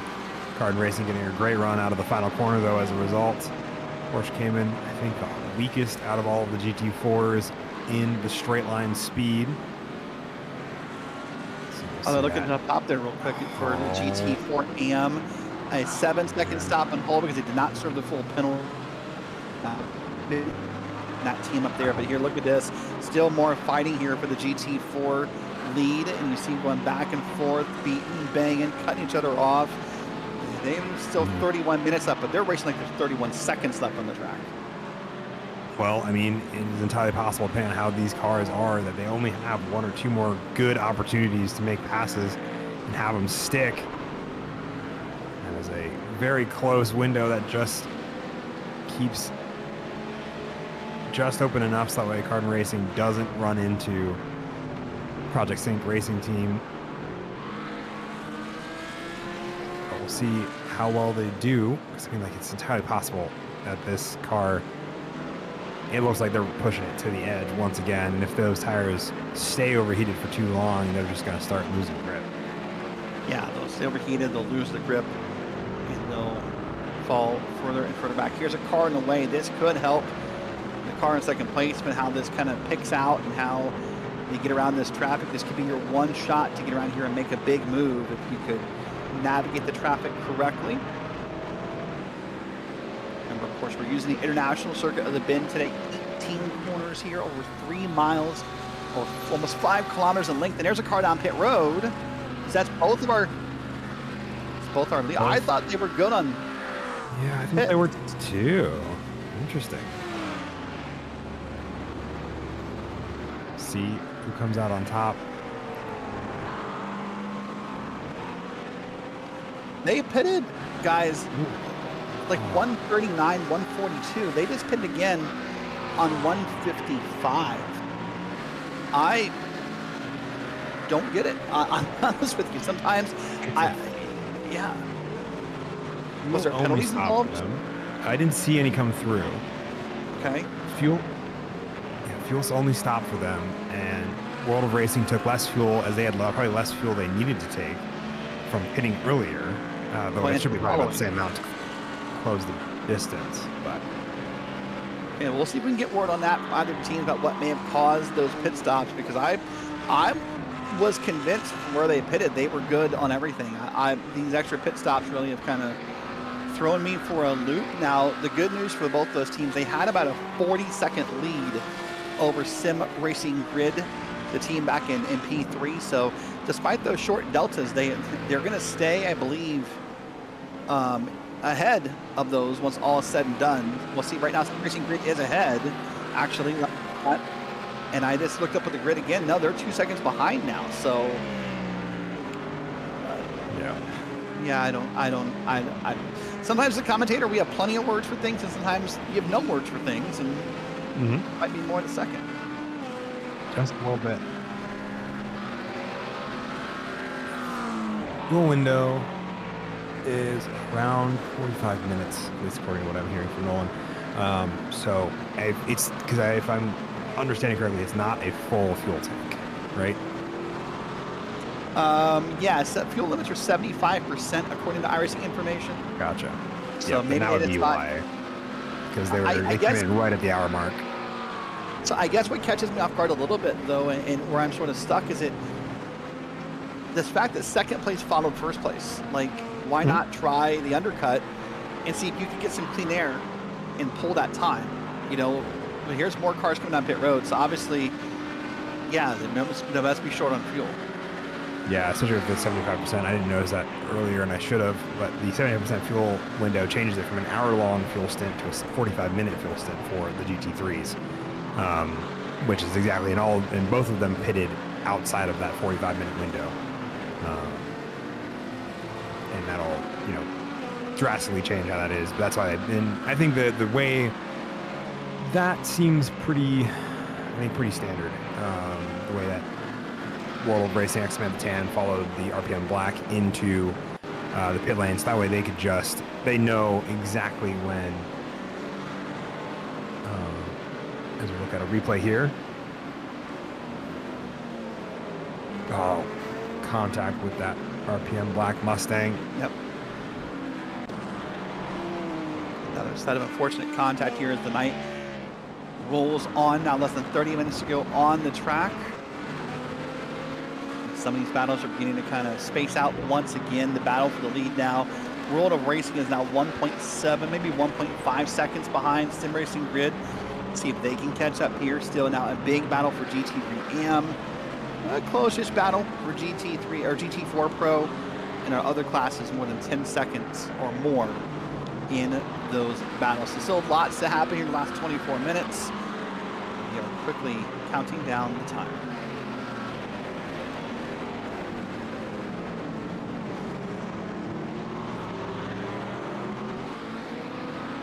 just trying to find who else isn't good on fuel. Yeah, now it's the question, GT3 right? And now you category. everybody. I mean, now you start to wonder: is Sim Racing Grid good on fuel? You have to think probably not. They pitted right about the same time as our leaders. They pitted on 142, so you'd have to think that's going to mean they have to pit at some point. So likely, they're, I guess, holding out for a safety car.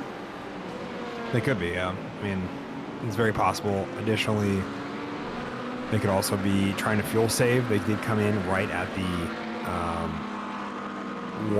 5:10 window, and if they do enough fuel saving, they make up 2 laps. That's the 2 minutes and 30 seconds they might need to, 3 minutes and 30 seconds they might need to get to the end of the race. This would be the battle for 4th, by the way, in GT3 Pro, but based upon what I see at pit stop numbers of who pitted on one lap, the only other team I think could be possibly good, Eagle Speed Academy just pitted on lap 156. They're good. Huge Ass Gold pitted on 148. They might be good. Yeah. But other than that, everyone else is down to 141, 142 area. That, and I'm just talking GT3s as a whole, and I'm not separating by class. I'm just reading the standings. Yeah. Empire Racing Cookie Dough, by the way, they've already been down for their stop, so they may be good in their class. Who knows what comes of this here? But yeah, that fuel tank just caught us off guard a little bit there, so we'll wait and see what may have happened.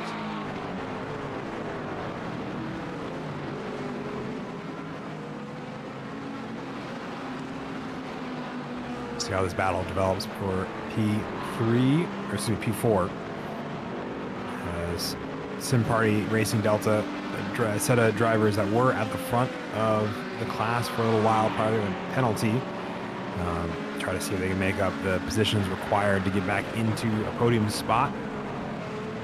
But a late lunge from P4 Ives in that number 90. A little bit harder.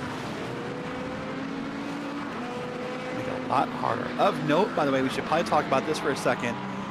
If we're worried about pit stops all of a sudden and when they pitted, then the GT4s may not be done either. That GT4 battle has been going on forever, may not be done either, because I was looking back through that, Julian Carcasse's in now the GT4s, and that's in the GT4 AM, but I mean, even Cardin Racing, they last pitted on 136, I believe.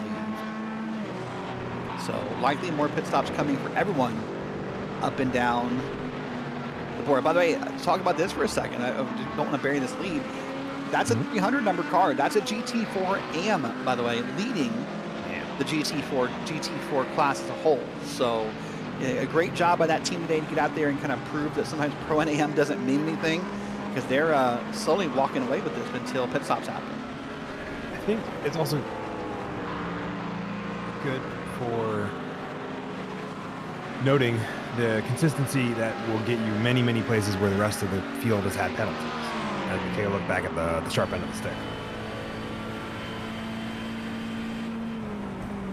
Looking on back here from a couple of the cars, and get some different camera angles as the day rolls on here. You'll see how these battles are forming out.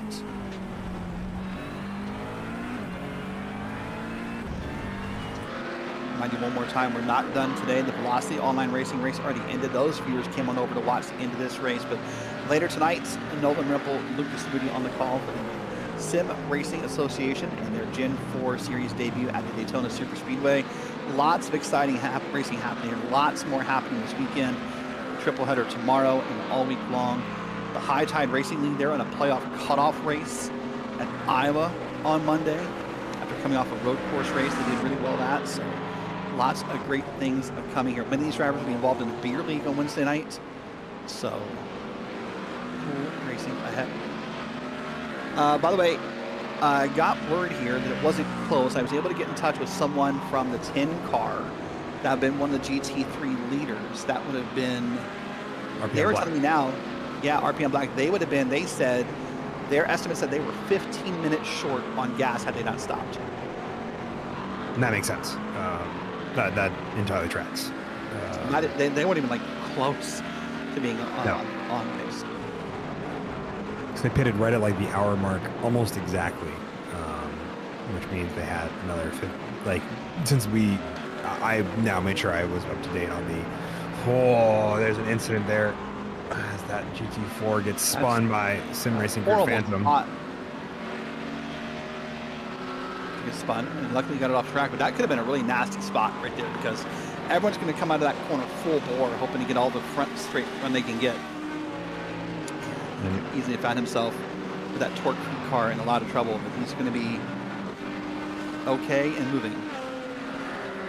Yeah, good use of applying the brakes to stop that car and keep that car from rolling into the racing line. You'll see it here.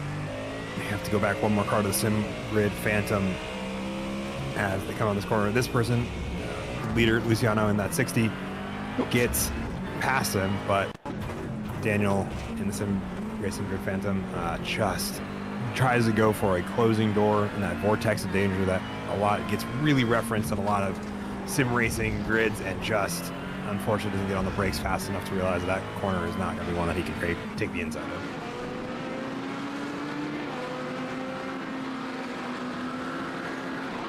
So lots still to happen.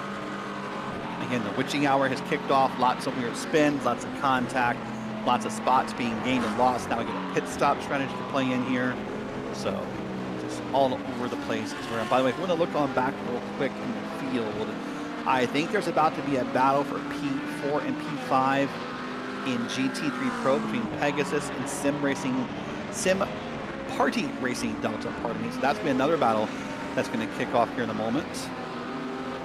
I think it's already heated up. Yeah, you're right.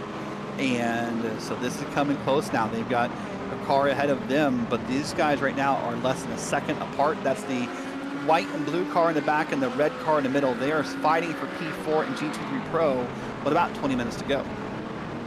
That they are, and we've seen this battle continue and kind of ebb and flow as traffic is kinder to some than others. Sim Party Racing choosing to wait, but P4 running off the road, which means that battle showing that patience really can win out very big time there, as Sim Party Racing, Adam Cox in that car, getting that car up into P4.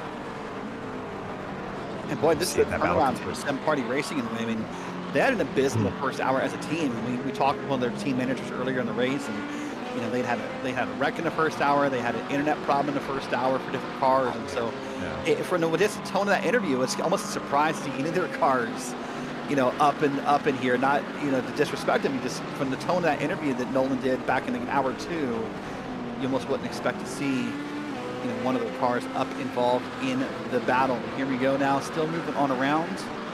And that battle, by the way, for the GT3 Pro, for the moment, has really spaced itself out. Finn, if you look in the top tower, we're not missing anything in that battle while watching others, because World of Racing has now taken the lead back. They have 3.5 seconds over Sim Racing Grid, who needs to pit still, as far as we can tell. But RPM Racing Black, 8.9 seconds back. That really changed with that pit stop. I don't know if maybe they took more fuel than they needed by accident, or if there was a miscommunication, but something happened. My guess is, given that their stop was 7 seconds longer, they were taking the right amount of fuel that they needed to get to the end, probably with a little bit of a margin just in case.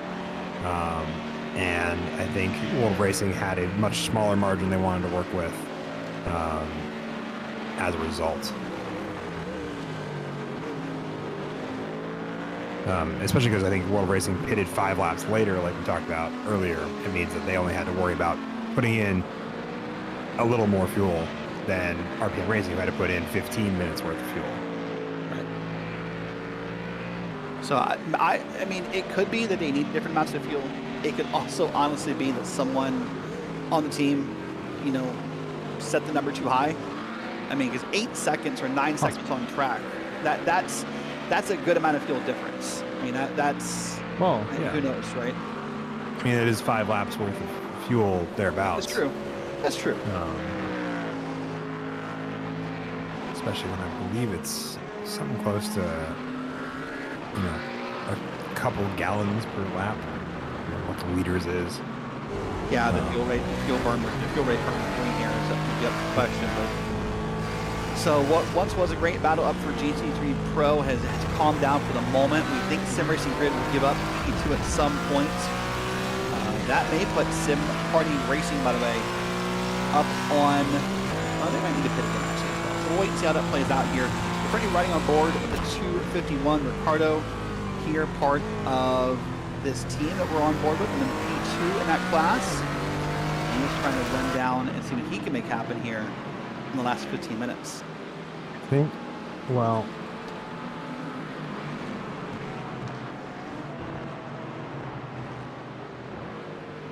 GT4 Pro overall, as well as GT4 Pro leader, GT4 overall positions. WBM White still leading off the GT4 Pros and the GT4 AM driver. That consistency. I was making a quick note as that lunge happens.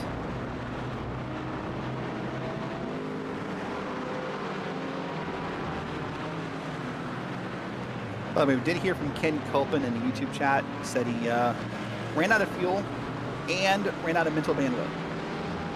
So he's went ahead and parked the car, called it a day. And boy, if you're going to do 5 hours alone, hey, yeah, not everyone's Brad Pitt in the F1 movie. Not everyone can do 5-6 hours endurance racing. You know? I mean, absolutely understandable. It is still very powerful. Oh, and that's a bump. That's going to change the GT4 lead. That was not even a lunge, maybe a bit of a dive in that corner and just a bit of disrespect for the AM car. Got him on a round, and that's going to put that GT AM car down the grid a little bit. Watch it again here into the corner pin. Yeah, just you can see it here. This is Hold on, a this is a different different look. moment. We have 325, a little ways down the road, and then again. here we are alongside that. Just You know what? I might change my vote. lightest touch. That didn't, from the side-by-side car look, that didn't look like quite the dive it did from the TV camera. It definitely looks like space was Once again here. maybe not. He makes not the intent given. known here. Yeah, very well known, and I think it's just an unfortunate. Turned in Maybe just a little too much. Maybe WMBM just didn't want it to happen, was trying to kind of, stop that pass from happening and made the contact. But yeah, that's kind of tough. By the way, you let my Brad Pitt criticism hang there, and I'm a little disappointed in you. Why? The start of the movie where he supposedly races 6 hours at Daytona in a single stint. Sure. I mean, sometimes. I mean, if shit happens sometimes. No, sorry. Excuse me. Stuff happens sometimes. Next week on Green Flag TV, the Finicini swear bucket will be open. So if you need to get I'll just start donating every time. Yeah. I apologize. Sweet. So we'll get moving here. Now about 13 minutes to go. So it kind of feels like, for as exciting as this race was at one point as far as battles for all the classes, as I look up and down the grid, I think we got one left here, honestly, Finn. That's going to be probably maybe close to the line. That's going to be the GT4 Pro battle. That's going to be Cardin Racing trying to hold off their competitors here. Everything else beyond that, I believe to be at least 7 seconds or more as of this time. So in one hand, it's kind of disappointing. On the other hand, this is endurance racing. It is. So this is going to calm down a little bit here. Go ahead, sorry. Oh, you're good. I'd say as it kind of calms down, you get to look at some of the bigger picture stuff that's happened on while we've been looking at some of the battles. The game of fuel and fuel strategies, how that plays out for all of them. The battles for various positions. We're still looking alongside the gap between now P5 and P6 with that Pegasus Sim Racing, as well as huge ass Gold Giovanni Romano working to make up some time, get into the top 5 there with that Corvette. As we have a warning for, I believe, frivolous protest regarding blue flags is what I'm seeing on there. Boy, as someone who's worked race control before, my heart warmed a little bit reading that. You have no idea how many frivolous protests can come through in a system. As someone who's worked race control for the Majors 24, oh boy. Yeah. So I've been told also that's coming. This is better. This makes it more rich. That protest for multiple blue flags came from a TCR. So gosh. you would anyone who would be mad about blue flags, you would think would not be the TCR. They're the slowest class, but apparently it was a TCR on TCR protest is how you get that to work out there. Right.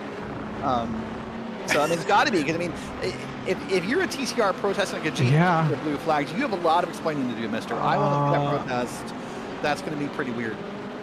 Yeah, especially when there's no other cars on track that are slower than you, or that are laps down to you that you are then passing. Right. Yeah. So that's awkward conversation with race control. I can imagine. So race control said, "Hey, we're done with that."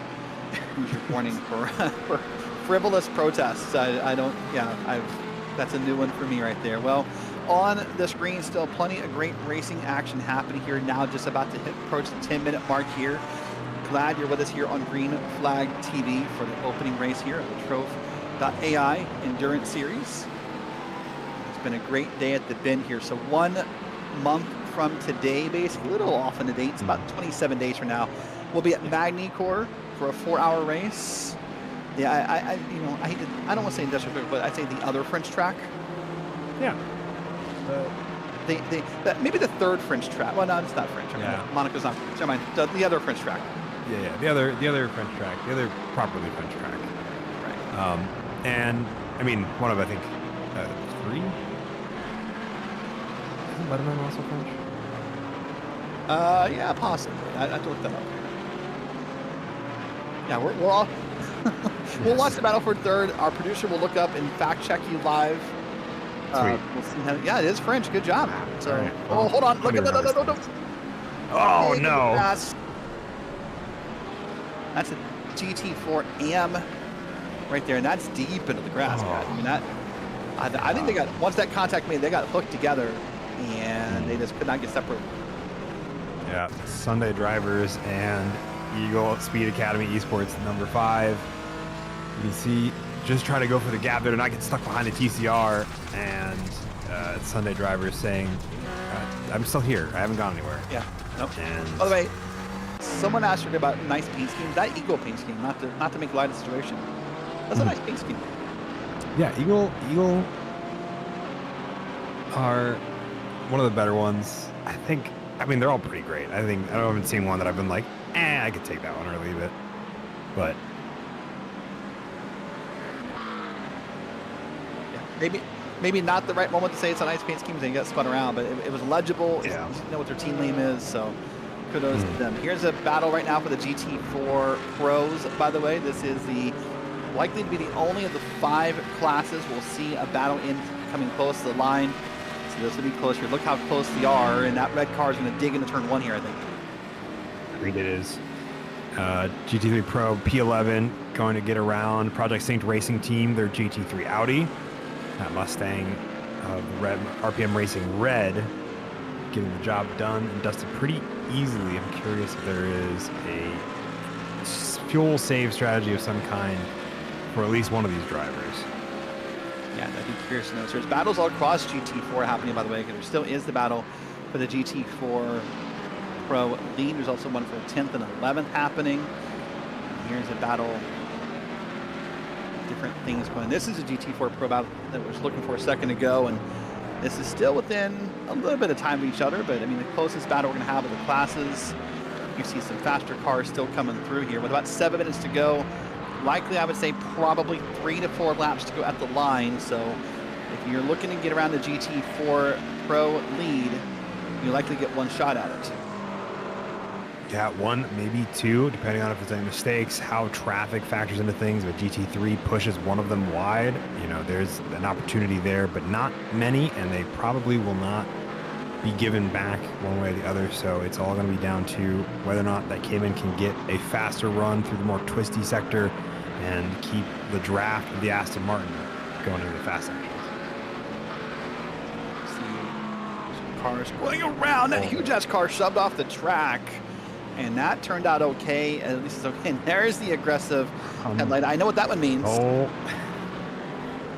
Ron Wolf trying to get around Cardin Racing, having to go the long way around. And just nowhere to be. I wonder, sometimes things happen, Finn, and sometimes there's a backstory. And I think for how hard that blue and yellow car is getting raced, I think there's a backstory. I could be wrong for the record, but I think there's some kind of, maybe a bump earlier in the race, maybe something, an aggressive move. But that felt like there was some kind of issue there we were trying to solve, or at least make a point about. I think Ron Wolf was definitely trying to make a point, as there was definitely room for Cardin Racing to not push them off the road initially. And then beyond that, it was just trying to get around it.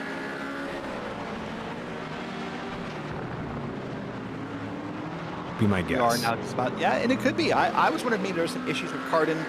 Maybe they were, that shove off the road that Cardin did to Huge Ass, that felt a little, not, I would say not accidental, but maybe, let me make a point. I don't know. So we'll wait and see. A couple penalties coming in last minute here. We'll get those sorted after the race, most likely.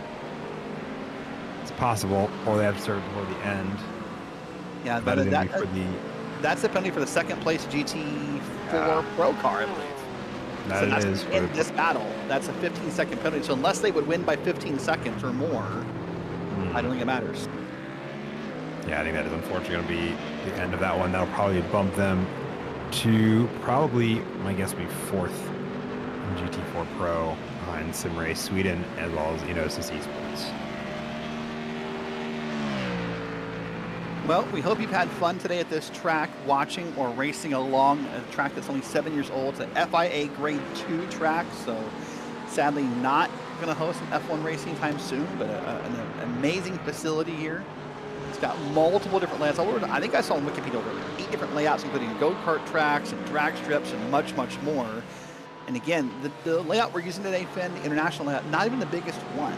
This is the second biggest layout. It is, I believe, about 3 miles or 4.9 kilometers, 18 corners. If we went the full GT circuit today, 7.7 kilometers, 4.8 miles, and 35 corners.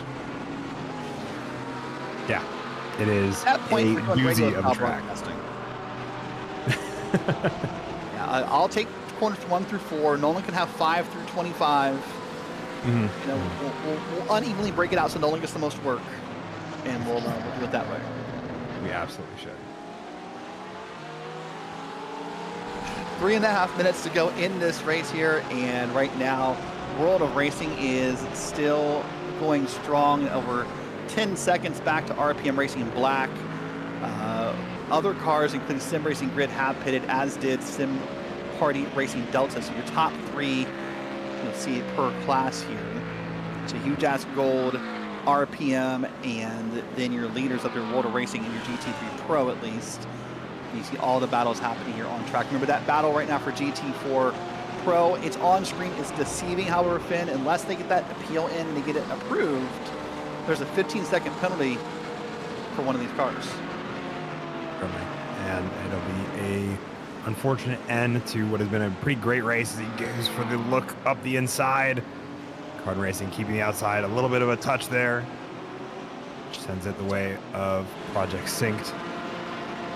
The GT circuit also, I believe, is the longest circuit currently active in Australia. One of the longest road courses. I mean, minus maybe Nürburgring, of course. Maybe one of the longest, period. Yeah. So, a quick question before we wrap up here, and we're talking about this penalty that's being assigned to this team of 15 seconds. As far as I can tell, those penalties are not communicated within the iRacing messaging system, so it's only done via the Discord channels. So, if you were a teammate of Ricardo's, would you tell him? I mean, you'd have to. I believe so. I don't know why you wouldn't. I want him to race as hard as he can and be clean. I honestly think I'd keep it a secret. I hope it doesn't sound deceitful. Or does it sound? I believe I'm not sure. Like, if they have to serve it before the end, this is something we'll have to double check. That's on. true. Oh, That is true. And it Yeah. says And then, Card and Races sends it up the inside. I agree with that. If he has to serve it, you tell him. If I find out that it's going to tack the 15 seconds onto the end of the race, I'd keep it quiet. I don't want him racing rad or aggressive. But I want him to go race and race hard and let it all, you know, why does it matter if he knows?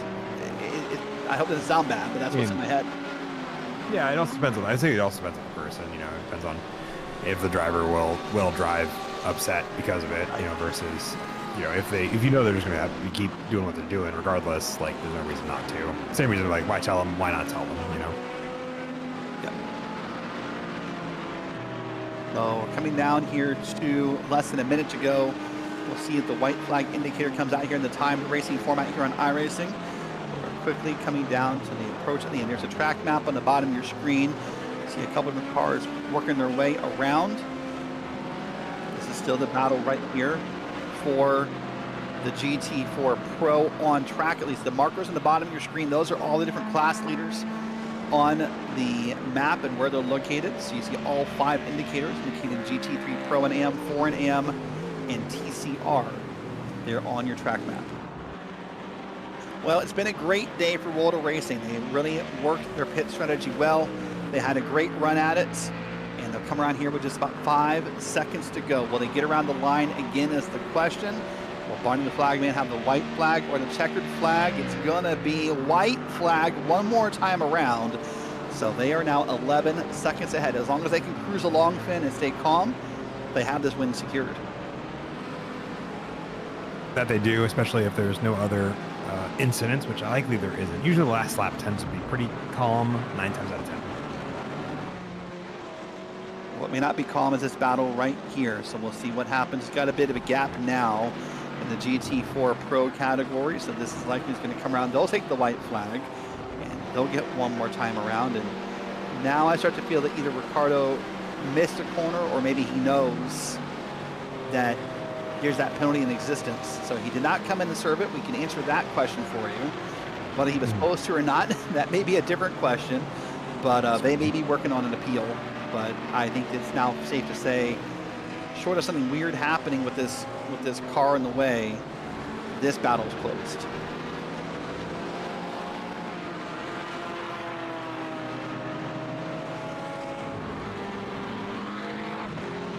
Overall, a day marred at one point with some technical glitches that I'm sure race control will work on before next week, but overall an amazing day of racing.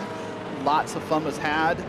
Great battles up and down the classes, lots of fun restarts, and what a great day it's going to be for World of Racing. They'll come around here, they'll finish their 156th lap on the course. They'll have a lead of over 10 seconds. They will be thrilled to know that they're going to come out here ahead of a team that dominated most of the day. They'll come out of the corner for the final time, turn 18, they'll begin the flashing, and World of Racing wins at the bend. That they do. Here comes your TCR winner. Will take home that win. Fiercely Forward Gray managing that fantastic run. Many, many seconds ahead of their second in class. Here comes Cardin Racing. They'll come around for the final few laps here. They'll take the checkered flag well ahead of their competitor, and with the penalty, they'll be likely about 15 to 20 seconds up on that P2 run. So a great day. Remember, they raced for a long time with Sim Racing Esports Sweden and had an incredible battle. So they'll earn this victory. You see a car slow, possibly out of gas there. And they'll come around and they'll take the checkered flag. Checkered flag, P2, Project Sync just behind them. And then Eagle,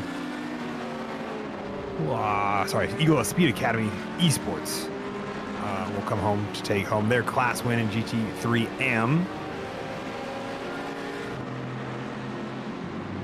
Way ahead of most of their class, minus stage 1, who is still in the process of trying to finish on the lead lap.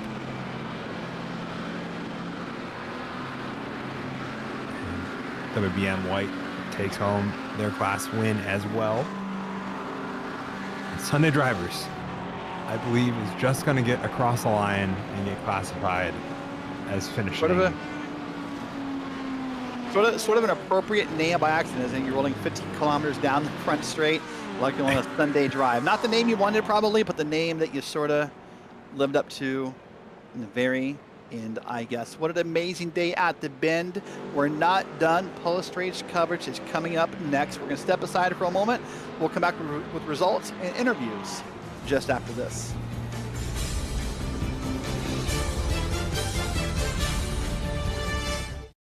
Racing isn't easy, but experiencing it is. iRacing puts you in the driver's seat with the industry's leading sim racing game. Drive on laser scan replicas of the greatest racing circuits from around the world. Go head to head against other drivers chosen by skill-based matchmaking to ensure competitive racing at every level. Compete across all your favorite series.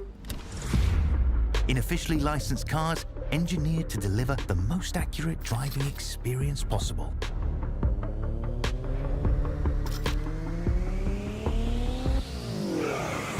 Join a race or host your own with players from across the globe. Race against the computer or in a league with friends. Feel the thrill behind the wheel. Visit iRacing.com.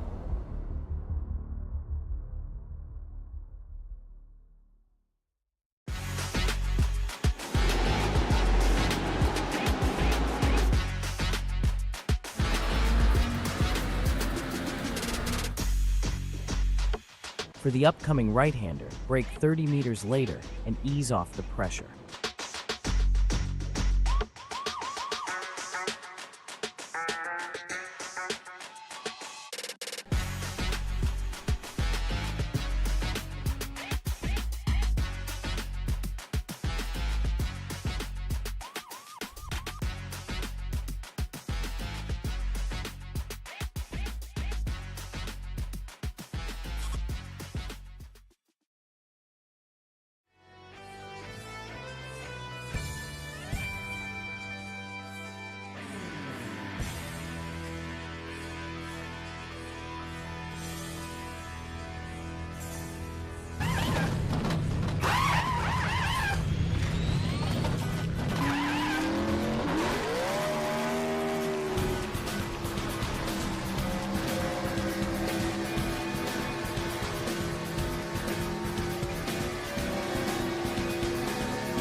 Welcome back into the FTR post-race show after our 6-hour race at the Bend. An amazing race it was.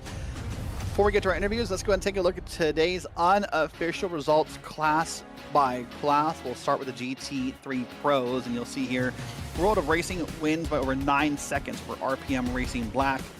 Huge Ass Gold will come home third with Giovanni behind the wheel. Adam Cox and Sim Party Racing Delta came home in P4, with Pegasus Sim Racing coming in P5. P6 belongs to Sim Racing Grid Phantom, and then Empire Racing Vanilla, Flaming Ford Skin Racing in P8, HRC X Quad Dash in 9th, and then RPM Racing Red FTR a lap down in P10. 11th through 17th goes in this order. Project Synced, Huge Ass Blue, SRN, Sim Party Racing Bravo, Pegasus Sim Racing, Stage 1 Racing, and Prismatic Motorsports rounds out your 17 cars. Finn has the GT3 amps. Indeed, Eagle Speed Academy Esports K is going to take home their class win a good while, 30 seconds ahead of Stage 1 Racing, who comes home P2. Sim Party Racing Omega comes home in 3rd. Empire Racing Cookie Dough comes home in 4th. Ron Wolf in that huge Jazz Yellow is going to be the top 5. Equipment Geek Racing, Pegasi Motorsport Bravo, Prismatic Motorsports Minerva, Sim Racing Grid Gold, and Pegasi Motorsport is going to be the top 10 there for GT3 AM. I think we have a couple more if I'm remembering correctly. No, that's actually all 10 of them. So GT4 Pro, Derek. Back to the GT4 Pro, you'll find Cardian Racing had that battle with Project Synced there. It shows 2 seconds. We'll wait and see if that holds or if there's further penalties applied. Then you're going to have Sim Race Sweden Esports, and then Enosis and Treehouse Racing in top 5. Torque Freak Racing, Huge Ass White, TSRC Esports, The Wrong Stuff, and Alameda Racing Academy in the top 10. And then 11th is Sim Race Sweden Red with Bart Dolfino in the car. And then Finn, you'll take GT4 amps. Certainly can. Julian in that WBM White comes home a lap ahead of Denny Dunn in that Sim Party Racing for GT4 AM. Eagle Speed Academy Esports S is going to be in 3rd. Huge Jazz Black is going to be in 4th. Sunday Drivers in 5th, just barely coming across the line with 0 fuel and coasting that small amount of downhill to get it done. In 6th is going to be Sim Racing Grid Academy Palladium. Yep, there we go. Palladium, excuse me. Sim Party Racing Tango, Sim Party Racing Echo round out your 8 drivers that take home finishes in GT4 AM. And we'll finish TCRs with Fiercely Forward Gray winning. Rob Sharp leading that by over a minute over Prismatic Motorsports. And then Fun Wheel Drive, and then Project Sync had Team Bat, Team SQL, and then WSR Esports and Sim Racing Grid Phoenix rounded out a 7-car field, the TCR class. Well, we're going to start our rounds of interviews. We'll go class by class, and we're going to welcome in the GT3 Pro drivers. We'll wait for them to come on in and be invited into the interview room, and we'll go ahead and talk with them here and see how they feel about this victory. So we're going to welcome in Yashal. And Yashal, yourself and your team today pulled off a masterful race here in the world of racing car. How does that feel? Feels good. My first win in FTR after 3 seasons now. I was telling my teammate all it took me was to get a 10K driver in, but we'll ignore that. Well, sometimes no matter how you win, you win regardless. And we're also going to welcome in Luciano here into the broadcast booth. And guys, it felt close for a while between yourself and RPM Racing, but that last pit stop, Luciano, you guys pulled well ahead afterwards.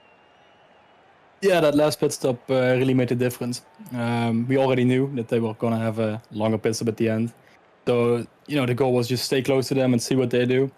And as soon as they went into the pit, Yashal told me, go in after them, we'll just beat them in the pit. And that's what we did. And yeah, that really saved the race, I would say. Was there any thought at all to staying out and getting clean air, or was the plan all along just to follow them on pit road? No. I wanted to stay out at first. I'm like, okay, some few laps in clean air, low fuel might be good for us. But the pit stop before that, we also did that. And I only get a second on them. And I didn't think the risk was worth it. So we just went into the pit after them and minimized the risk. Fair enough. Well, about 1 month from today, race number 2, a 4-hour race at Magny-Cours. I'll ask you both, what's your experience of the track? What's your outlook for the track? And I guess, are you excited for it? Definitely. Well, yeah, you can go. Okay, definitely. I'm really excited for Magny-Cours. I think it will bring a lot of great racing, good overtaking opportunities, and yeah, overall just a great track. Brings back a lot of fun memories. All Yeah, right, I have personally never driven the track. Oh, okay. One of those So- moments. All right, fair enough.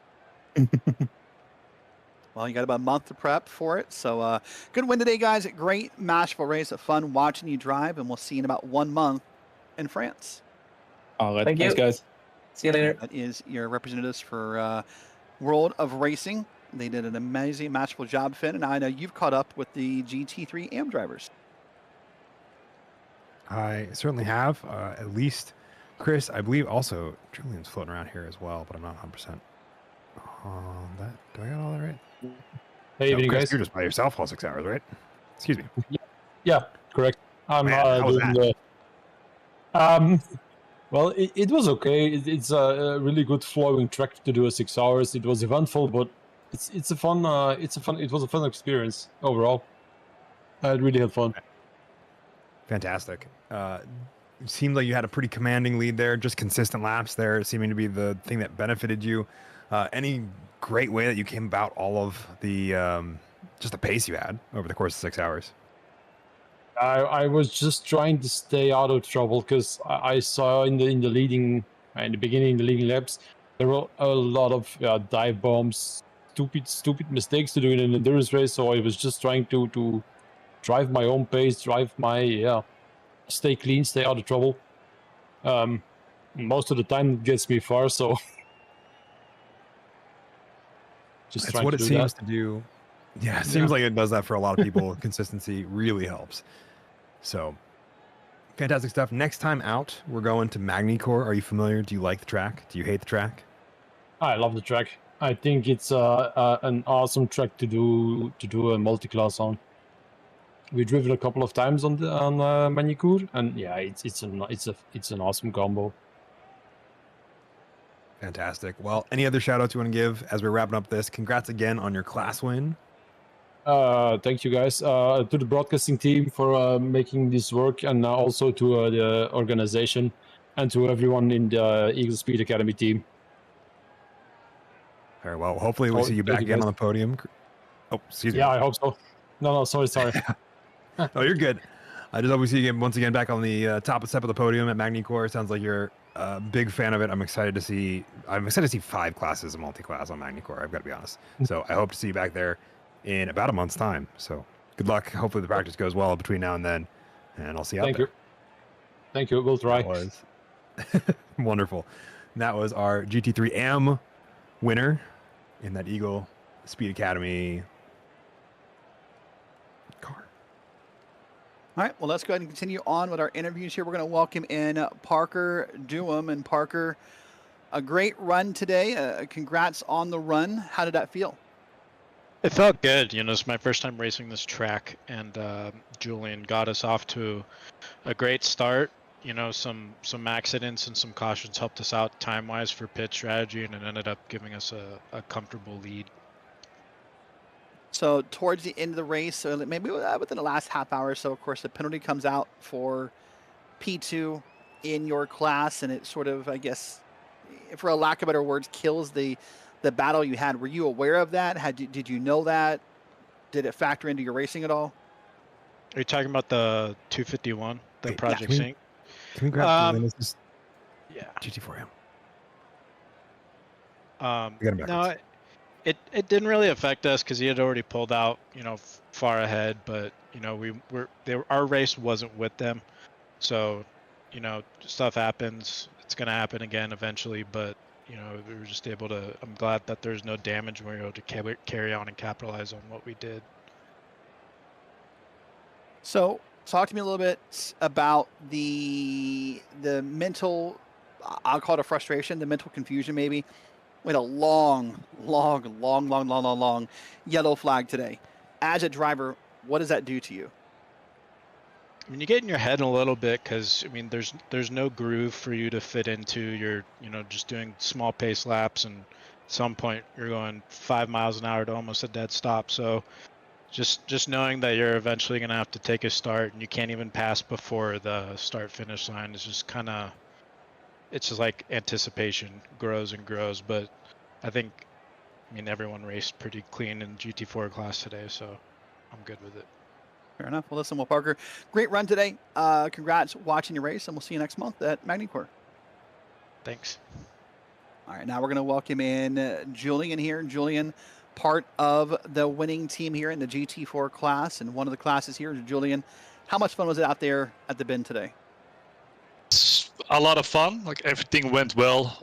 Unfortunately, we had a couple of drama incidents with the first caution, which took a bit longer than everyone wanted. But everything got figured out by the crew, so that's always good. I think nobody really got big penalties from it. And yeah, after that, it was just a lot of fun.